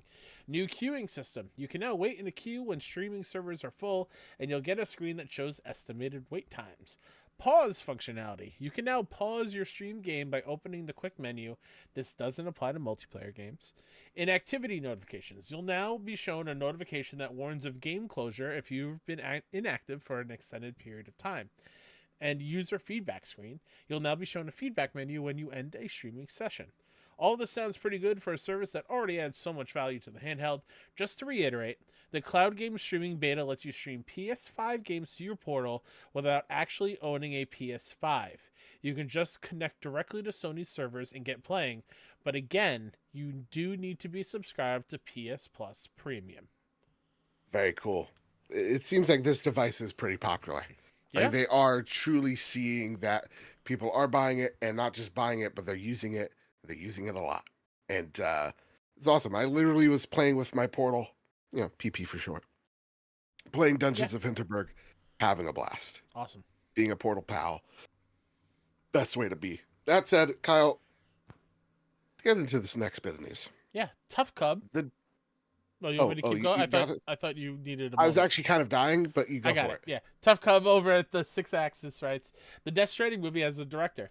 Michael Sarnowski, best known for directing A Quiet Place Day One, and this is me interjecting, also the movie Pig, if you've heard of Pig. It's a Nicolas Cage movie that is not what I thought it was, but it's still pretty good. Has signed up for the Death Stranding movie at A24 Productions. Deadline reports that he will both write and direct the film, which, quote, will delve into the game's mysteries surrounding the Death Stranding, a catastrophic series of events that blurred the boundaries between the worlds of the living and the dead, bringing forth nightmarish creatures into a fragmented world on the brink of collapse, end quote. Reports suggest that this means the film will be set before the first game, so it's unlikely Norman Reedus would appear, as he is the cause of the Death Stranding. Or is he? I don't know. Kyle Stevenson? Should we have connected? Should we have? I hasten to say nay. So I've watched A Quiet Place Day One. Yeah, I loved it. I loved it. It's Yeah. actually probably right there with the first one. Agreed. Oh my god. Yeah. Lupita Nyong'o absolutely God. crushed it. Her and What's the guy's name? Joseph Joseph Quinn, I think. Quinn. Yes. Their chemistry Oh my was God. unreal. Unreal. Love them. Yeah. And the cat. Love the cat. Cat lives. I don't care. You need to know that. I need to know that. Cat's all right. Does this do anything for you? Yes. Does this get you hyped and get you amped? Yes. I was very worried that Kojima himself would have directed it, Why does that worry you? because I want him to keep making weird games. All right, fair enough. That's the only reason, is I don't want him to take him away too far from making games and making that Jordan Peele game that I'm forgetting the name of it. Yeah. OD? OD, yeah. OD. Overdose. Let's see what that other, the Fizzint, Yep. whatever that is. Like, God I want you to bless. keep making those. Don't take a year or two to work on the movie version. I don't want that. Yeah. This excites me because the director is pretty darn good, and he's gonna be somewhere producing the shit out of this thing too. Oh, sure. Have you he's- heard of that movie Pig that I mentioned with Nicolas Cage? Yes, I thought it was a horror movie or no? It is not. So what I thought it Okay. was, I thought it was a Taken scenario where someone stole Nicolas Cage's Ah. pig and he goes on a rampage to get it back. Mm-hmm. That's not the case. Someone does steal his pig, but it's a Okay. truffle smelling pig. And Oh. he's just a chef. He's just a former chef that is now just, he harvests truffles for restaurants and whatnot. And it was just him just being really sad about his pig being Aw. stolen and trying to get it back. Would be too, But dude. no John Wick-esque action or Taken action, which I thought that's what Okay. it was. Still very good, just Okay, not what I fair thought enough. it was. Go find that pig. All right. Yeah. Assassin's Creed Shadows. Gang, it adds somehow. They make the PlayStation 5 Pro version even more pretty. Here's all you need to know. They added PSSR to the PlayStation 5 Pro version. This is their super sampling doohickey that makes games look even better. It looks even better. Even in balance mode, goddamn, this game's beautiful. And one of the few showcases of why you should buy a PlayStation 5 Pro. It's really darn good. So Yeah. if you haven't already, go pick that game up. It's a good time. Hey, Kyle Stevenson, have you seen this? Have you heard about this? Fair enough. Astrobot wins big at the BAFTAs. Oh, Astrobot wins Game of the Year, hell yeah. added to even more accolades to its locker with a further 5 awards at the BAFTAs Game Awards earlier last night, including main Best Game Award. Team Asobi also, the Team Asobi Classic also won the Animation, Audio, Achievement, Family, and Game Design categories. Sony also won for multiplayer and music categories for Helldivers 2, which picked up 2 BAFTAs after its huge success over the last 12 months. And the other big winner was a fantastic indie title by the name of Still Wakes the Deep, which won awards for performance in both lead and supporting role and was voted Best New IP. That is from the Everyone's Gone to the Rapture devs, I believe. Nice. Yeah. I've heard great Excellent. things. Excellent. I mean, Astrobot also won an R Awards, probably a little bit more prestigious than the BAFTAs. Don't worry about it. Like, We don't need to wear suits to tell you guys. You should be hyped. BAFTAs are very prestigious, and I love them. Just not enough. It's April 9th. Well, I can't. It's weird. I get it. Maybe Y'all are- fiscal year ends there around this. I don't on. understand. What are It's we just doing? it's just weird. That said, Beckham5 writes, "Hey, Trophy Room Tripod. Why can't I get with the reminder? She's not here." With Team Asobi winning Game of the Year on top of the other awards with Astrobot, it's clear they have solidified a PlayStation mascot for this generation alongside creating a PlayStation multiverse. With that being said, do you think Team Asobi will create something that's not a platformer, and such as a party game or a kart racer, those similar to Mario Party and Mario Kart? I, for one, would love to see something like that. I believe there are so many opportunities for the Astroverse. Thank you. 3, 4, for greatness as always. Happy hunting and much love. I, for one, don't want to Yeah. pigeonhole them to just doing Mario adjacent things. Sure. Just do whatever you want to do. I'm fine. Yeah. At this stage they've entered, I trust whatever you make. Fair enough. I hit my mic. I'm sorry. I was gonna say, I want them to keep making the game that I really liked. Sure. But like, if it is like, hey, this is the thing that they want to make next, a kart racer, or hey, here's a little party game for them. Yeah. Great. Just be weird and wacky and Yeah. celebrate games the best way that they know how. So yeah, I could see it. I think the way the game that works best for the way that team operates would be a Mario Party, because Sure. when talked about in interviews, they talk about each level having each developer's individual ideas being experimented with. And I think that type of experimentation works better in a party game setting than a Mario Kart setting. Sure. If that makes sense. All right, here's the next bit of Ooh. news. Ahead of the premiere this week for The Last of Us Season 2, Season 3 has already been greenlit by HBO. Season 2 is sitting at a 90 on Rotten Tomatoes. Hooey hooey. And Red Arrow writes in, "What is one scene you would like to see during The Last of Us Season 2? No big spoilers." Oh man. Okay, this is very... What's a line? Here, let's do a line. Oh, I can't What's do a line. I know it. I know it, but I feel like it's in there, so I'm gonna try to think of something outside the box. Okay. Can I say mine? Go for it, because I think I have the same one. So Steve Vivari, over at friend of the show, Yeah. he said something and I totally agree with it. I would like this show to be split up between the first half of Last of Us Part 2, the second half of Last of Us Part 2, and then the final season, the 5th season, would be the last level of Last of Us Sure. Part 2. The That Act makes 3. sense. Wink, wink. Yeah, the Act 3. That makes a lot of sense, because Yeah. honestly, the last act I would have liked to see more of. Sure. And I think this season ends on... Ready for this?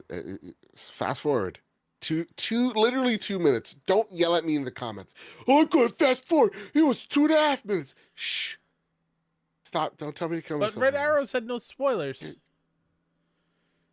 I'm not gonna say it. I'm just gonna say a line. Okay. I think it ends on "We let you live, and you wasted it." Uh-huh. Credit. Uh-huh. That's good. Who says it? I don't know. Mm. I'm gonna go a little bit more lighthearted here. Okay. Oh, okay.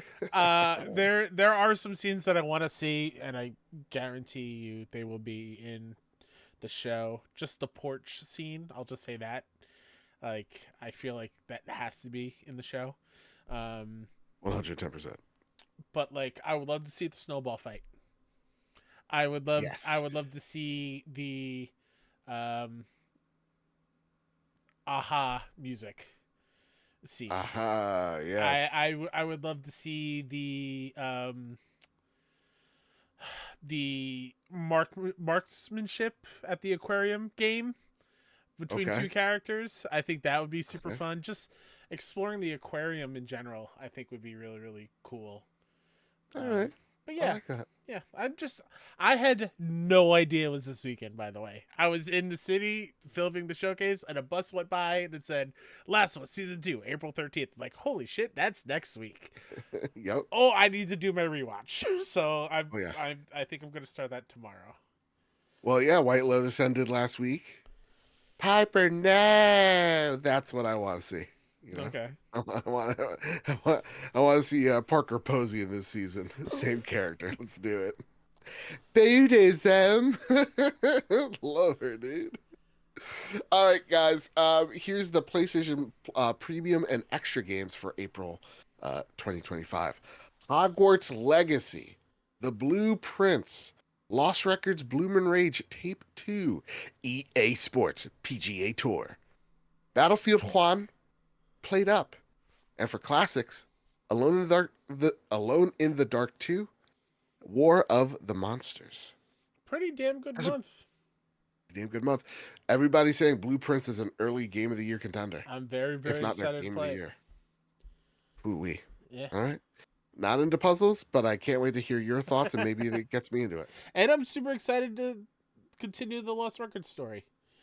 Yes. I love Tape 1, and I'm excited for Tape 2 and where they go with it. Absolutely. Absolutely. Hey, gang, mark your calendars for the Xbox Game Showcase that will also include PlayStation games, followed by the Outer Worlds 2 Direct on June 8th that will also come to PlayStation 5, and it's a digital-only event. Usually it's live in audience, and they said, nope, not this year, only live stream, so bummer to y'all. But Which that said... I'm kind of happy about. Why? Just for everyone involved that went last year, because I worked Playdays last year, and Playdays was happening when this showcase was happening, so nobody was at Playdays because they were there, and it was on the opposite side of the city, and it took everyone forever to get over, and there were missed appointments, and it was not great. So, like, yeah, just make it digital only, that's fine. Everyone will just watch it at Playdays probably anyway. Now, is this during Playdays or no? Yes. So Playdays is so the it'll day be during after the Playdays. showcase, so Saturday, Sunday, Monday. Oh, okay. So it's not. So it won't interfere with like the press and media part. No, but it will probably just be happening at the same time when people are at Playdays playing stuff. Wonder why they put it in. Unless, did they say a time? No time. Unless the timing is different. So like, okay. Once that's over, then Playdays. I don't know what the plan is. Who knows? All right. Fair enough. Yeah. I was super excited for Outer Worlds 2. The Outer Worlds I played this year, and it was phenomenal. And honestly, talked a lot about what's kind of happening today, and so it gave me a good laugh, and also like a this hurts. So I'm really excited to see where the Outer Worlds 2 takes it. And this is just Obsidian putting out two RPGs in the same year. I wouldn't say massive RPGs because they do smaller scope things, but like Avowed, beginning of this year, we're assuming Outer Worlds, end of the year, Obsidian, much flowers to y'all. Y'all are just crushing it. Jesus Christmas. So, yeah, awesome. Hey Kyle, here's a question for you though. I want to know what you been playing. Nothing other than the show, so not a whole lot to Oh my update you God. on. All right, all Sorry. right. I No, haven't fair been in enough. the mood to actually do like any assassin-y stuff. Yeah, It's just turned my brain off and let me disassociate while I hit some balls. that's fair. I That's can't all. blame That's you. all my brain could handle. I tried the. I'm gonna butcher the name. I apologize. Just briefly, I tried the Metal New Eden Oh, sure. demo Yeah. that's out on the storefront. Uh, Showcase on the PlayStation Direct last month, and I was super hyped for it. It looked like Doom in a cyberpunk setting, and essentially that's what this thing is. It's like Doom meets Titanfall 2 with the wall running and parkour. So Ghost Runner.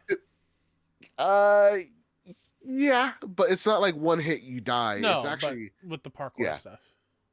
it's actually much more forgiving than even Doom Okay. is. Like from what I've experienced thus far, they have items on the ground that respawn. So it's like, oh, I could theoretically stay here and get all the ammo of all my guns back or get all my shields. It's just gonna take a while. It's not as fast and frenetic as Doom. Um, and I don't know how I feel about the sound in this game. It sounds a little muffled, and the sound doesn't also meet the cinematics well. So there's some things in question after this demo. I think that there's something here, though. I think this is a really solid, fun to play game. There's just some things that I hope they tweak again, sound being one of them. Maybe it's something I should have played with headphones, but nonetheless, that felt off. But things like the action, the combat felt really fun. I'm gonna be exploring more in the demo. So far, I only played like 40 to 50 minutes of it, but I was enjoying myself plenty. So yeah, definitely check out that demo if you're interested. That said, I beat Dungeons of Hinterberg, and probably as of this podcast premieres, Platinum Dungeons of Hinterberg. Hell yeah. Gang, go play Dungeons of Hinterberg.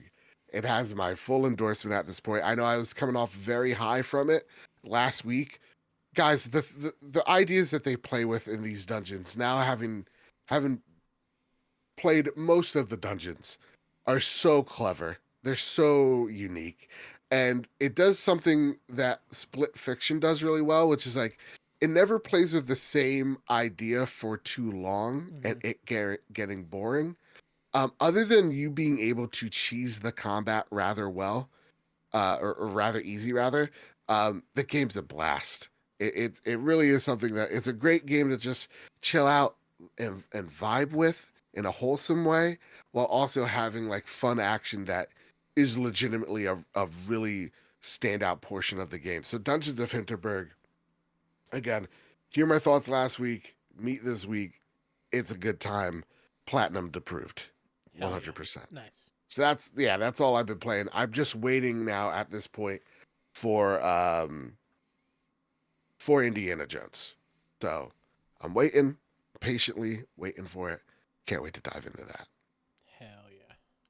That's it, Kyle. Are you holding on to something? I am, but Joe, I need you to pick a number between 1 and 4 because I will determine what I show. Oh, Jesus. Okay, 2. Oh, Balacho Joker card. Because I got the deck. Oh, damn, that's cool. Oh, that's pretty It, dope. it comes with 4 jokers. It comes with. I like it. I like that. Yeah. Nice. I like the banana one, though. I like the standard. Like here's just a little multiplier deck. Yeah. Okay, Kyle. I didn't want to rub this in your face. I found a $50 Amazon gift card. What? I was like, How? spring cleaning as I do, Jesus. and it got me first Berserker Kazan. Oh, nice. Okay. Yeah, so I spent just a good $10 hairs on it. Sweet. That said, prepare the drop. Here are the latest deals and deals coming to the PlayStation storefront. Kyle Stevenson, you have the list? Yeah, on April 15th, Lost Records Bloom and Rage Tape 2 is out. Make sure you play Tape 1. It's really good. Yes. On April 17th, we've got 6-1 Indie Showcase alum Bionic Bay releasing. Oh, okay. That one looks awesome. April 17th, we've got iRobot. No, it's not the movie with Will Smith. It's a different iRobot that I am not familiar with. Also Reba. on April 17th is Indiana Jones and the Great Circle, finally coming to PS5. April 17th is a big day, and I'm super excited for this next one. Mandragora, Whispers of the Witch Tree. Joe, are you familiar with this video game? No, I was pretending to hit a person that said they were just doing a Roman salute, Oh, yeah, no, that's fantastic. funneling my inner Indiana Jones. I need you. Yeah. I need you to look up this game, Mandragora. I'll spell it for you. You ready? Okay. MAN A-N DRA D-R-A GORA. G-R-A. Whispers of the Witch Tree, if you want to go that far. Whispers. It is a Metroidvania. The visuals are gorgeous. I cannot wait to play. All right, let me take a look at Yeah. this. I'll wait for the other games. I'll wait for Joe to take a look at it. $40 hairs. I'm clicking on Yeah. the official site. Uh-huh. Ooh. Yeah. Gives me Sultan Sanctuary meets like Blasphemous vibes. Yeah.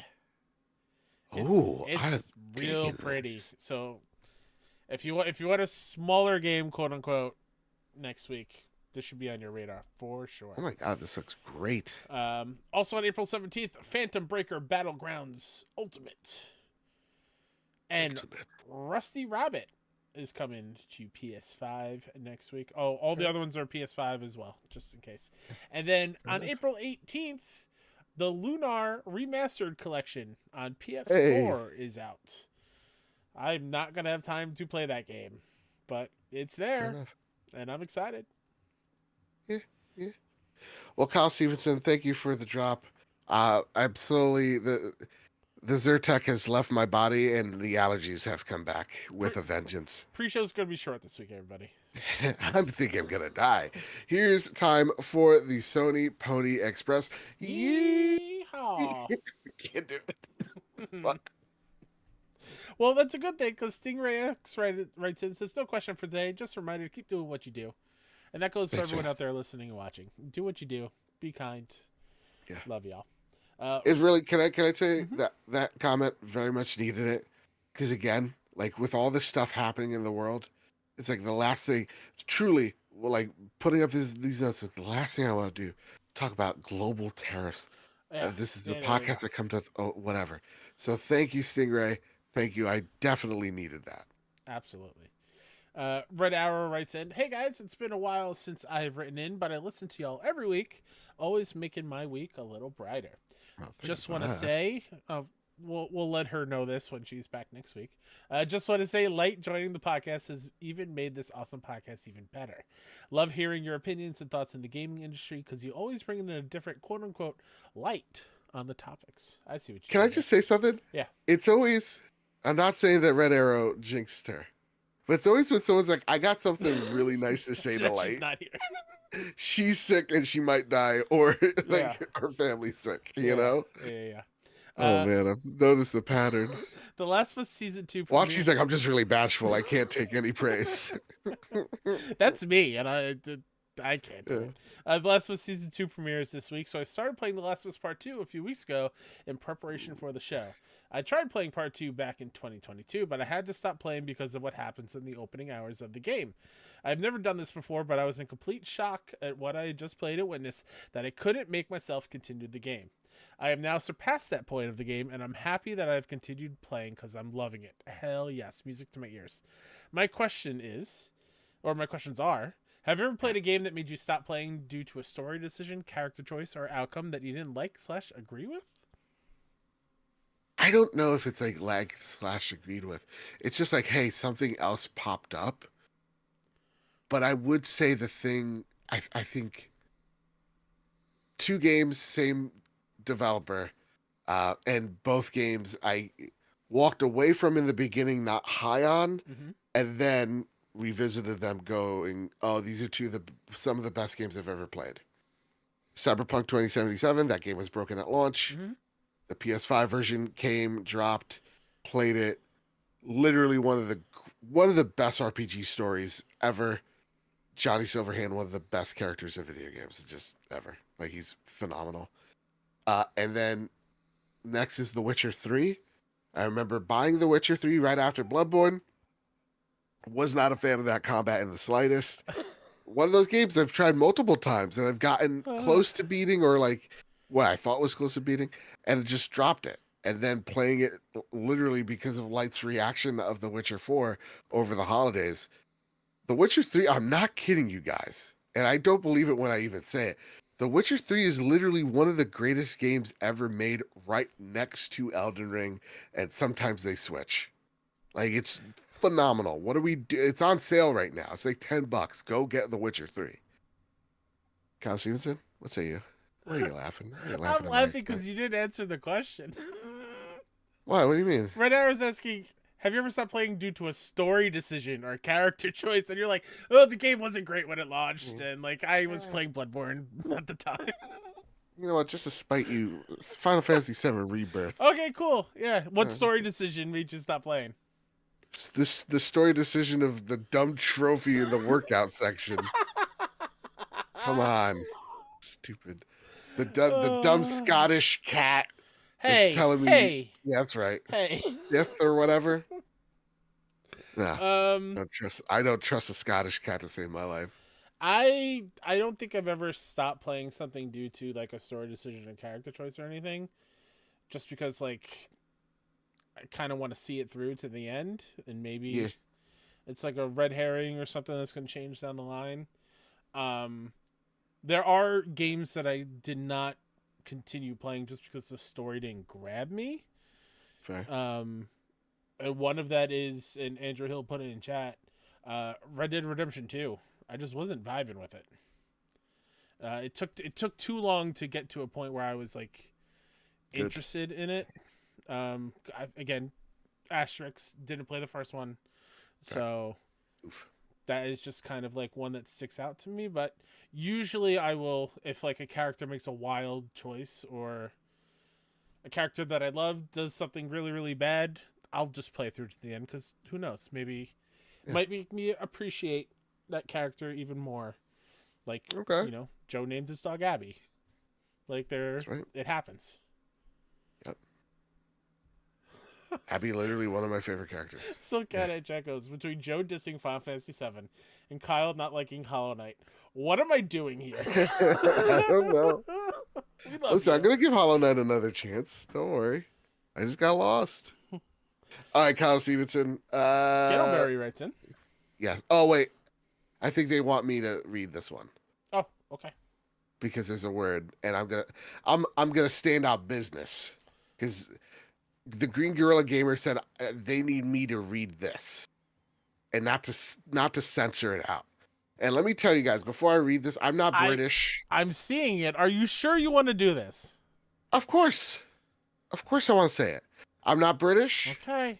And I wouldn't say this word if it wasn't in the context of which it's being served. Okay. Because honestly, if it's used in this phrase, I'm going to just say it. I think it's okay to say. That is coming from Joseph Moran of the Trophy Room. Kyle Stevenson is not part of this. I'm going to mute my mic right now. We will ask Light in the beginning of next week's show, 5 minutes after we started. All right, ready? So he doesn't get demonetized. All right. Hey, guys. Joe, this one is for you, but feel free to chime in. Marvel Rivals dropped a new season trailer last week showing off Emma Frost. And oh boy, she's serving cunt. My question is, what Marvel hero or villain would you like to see in the future? Yes, many characters have been potentially leaked, but you don't know who's popping up next.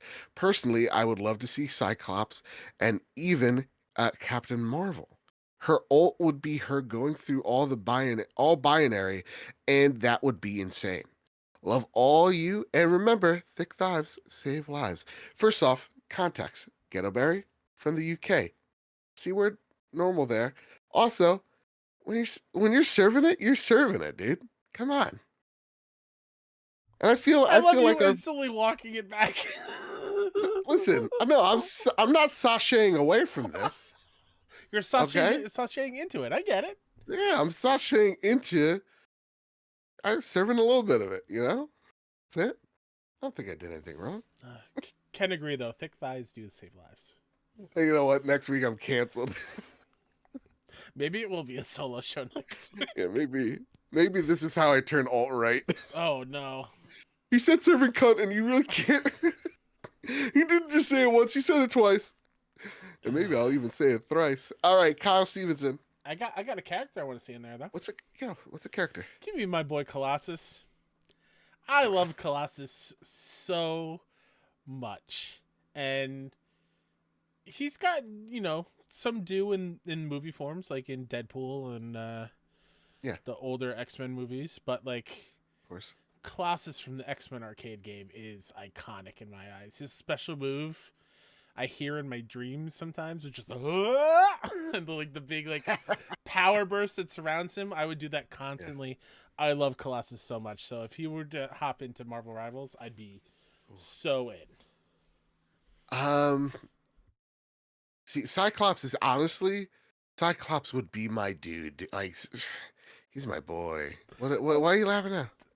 Still kind of followed up in chat going, I remember why I'm here now.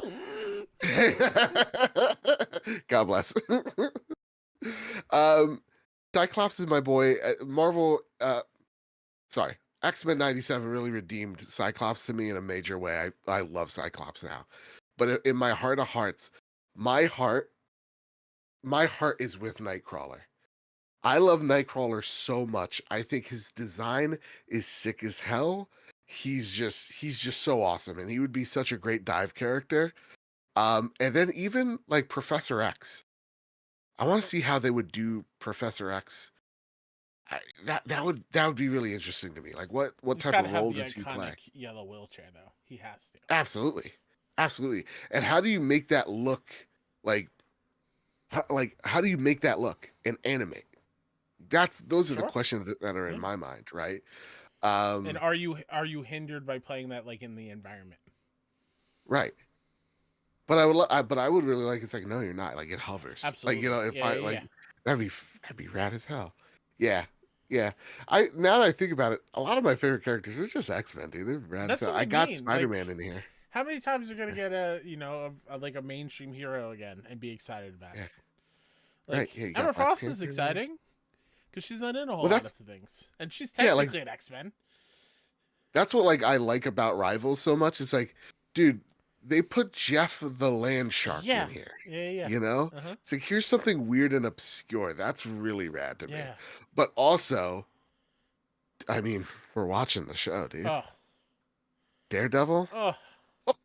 Give me a Kingpin in Marvel Rivals. Dude, oh my God! Right? Brute. Oh. And we really gotta. Who does Matt Murdock? Who's the actor? Charlie Cox.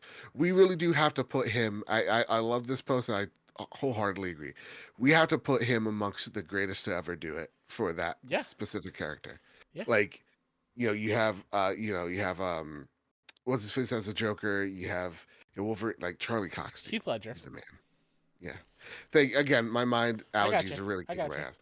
But yeah, like Hugh Jackman Wolverine. There you go. This is my dumb brain. I'm very excited to experience Charlie voicing a character in Claire Obscure in a few weeks. Absolutely. Hyped. All right, Kyle Stevenson, what's the last question here, sir? Our last question on the Trophy Room Sony Pony Express. Yeehaw. Comes from Katie. Hello, trio. We're a duo today, but next week we'll be back. Well, maybe we will still be a duo minus Joe. Who knows? Hope we're doing well. So you could say it if you're serving it. Okay, you want me to say it 3 times? I'll say it 3 times. No, it's fine. Illustrious Trophy Room host. It's fine. So man, I think gonna be on Ben Shapiro's show. It was just a joke. Everybody got too wound up. Anyways, you just serving a little bit of. Katie writes in. So I've been continuing through my first playthrough of the Halo games. I'm on Halo 3, which is where we get some awesome team ups. My question for you guys is, what characters would you like to see team up, have a crossover game, etc.? It is also April, which means at the end of the month is the PlayStation 30th anniversary concert. Can't wait. Much love as always, guys. Take care. Those tickets haven't gone on sale yet near us, have they? No, and here's the crazy thing. This is something I almost forgot to put in the news. They've canceled a few of the events. Uh-oh. Doesn't look good. Uh-oh. Might be because of the global terrorist situation. I have no idea. Maybe some people, because I couldn't imagine, oh, it's just not popular. It's like, no, it's PlayStation brand's pretty popular. It's like God of Yeah. War, Last of Us. Like, you want to be there. So there's something, there is some fuckery afoot. Yeah. Yeah. But Kyle, she was just, Oh, team up of Carry on. characters. Crossover game. yeah. Hmm. Let's just do one each. Let's not go so crazy. So we got to make this team up really matter. One team up each, or we One each do team one up each. character? Oh, actually, let's just do one character. Okay. Let's just do one character. Okay. Okay. I'm All gonna really mess with you. Okay, whatever you pick, I'm gonna. Okay. I'm gonna throw a wrench right in it. You are on three. Let's say it. You ready? 3, 2, 1. Croc. Dr. Robotnik. So Croc and Dr. Robotnik are in a open world zombie apocalypse. There you go. There you go. I love it. Yeah. And Waluigi's there. He's the Oh main wow, one. he's over Yeah. too. That's Okay. right. He also said the three major mascots of the 90s. We got Dr. Robotnik, we got Waluigi, and we got Croc. Croc. Yeah. Hell yeah. Yeah. But Waluigi got canceled because he also said the C word on the pod. Oh boy.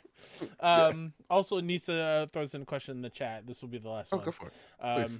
Are we going to buy South of Midnight for our Steam decks? Nisa says it's really good, plays well Yes. on their ROG Ally. And you don't even Okay, notice the stop okay. motion. And I think there is even an option for you to turn that off if you would like, Ooh, from what I okay. saw. I wouldn't can't wait doubt. to play That's South of nice. Midnight. I'm not going to pick it up anytime soon. Because, again, Yeah. money. Honestly, I forgot about that. Again, I picked up Kazan. Talk to me on payday. I would like to. I would like Yeah. to. I think from everything I've seen, I want to play it real bad. $40, right? I don't know. I have no idea. Yeah. If it's $40, absolutely. Isn't it? Yeah. Because I want to play that game. I want to support that. It looks stellar. So yes, you know what? Yes, gosh darn it, I shall and I wall. Everybody, that's been wall. I shall and I wall. All right. I heard that in Age of Empires 2. So it has to be right. He was speaking Old English. I thought him calling me was inappropriate, but everybody, that has been the trophy room this week. We love y'all. Before we go, Kyle Stevenson, anything you want to spotlight before we get on out of here? Myself, Mr. K, set pretty much everywhere. 6-1 Indie stuff. Be on the lookout for where you can watch the 6-1 Indie Showcase on May 22nd and all that jazz. And like always, go tell somebody you love them. Tell a dev you appreciate their work. And just be good out there, because Lord knows the world needs it. Yeah. Also, do a little villainy. You know what I'm saying? Balance out that good with some bad. You can follow me over at Mr. Badbit over on Blue Sky. You can follow me over on the Trophy Room, PS Trophy Room on Blue Sky as well. You can follow the show wherever you get your podcast service of choice. You consider rating us 5 stars on each. That would be fantastic. Or you could go over on patreon.com/PS Trophy Room. You can support us there. Be really helpful. With all that said, with all that out of the way, everybody keep your wits about you, keep hunting.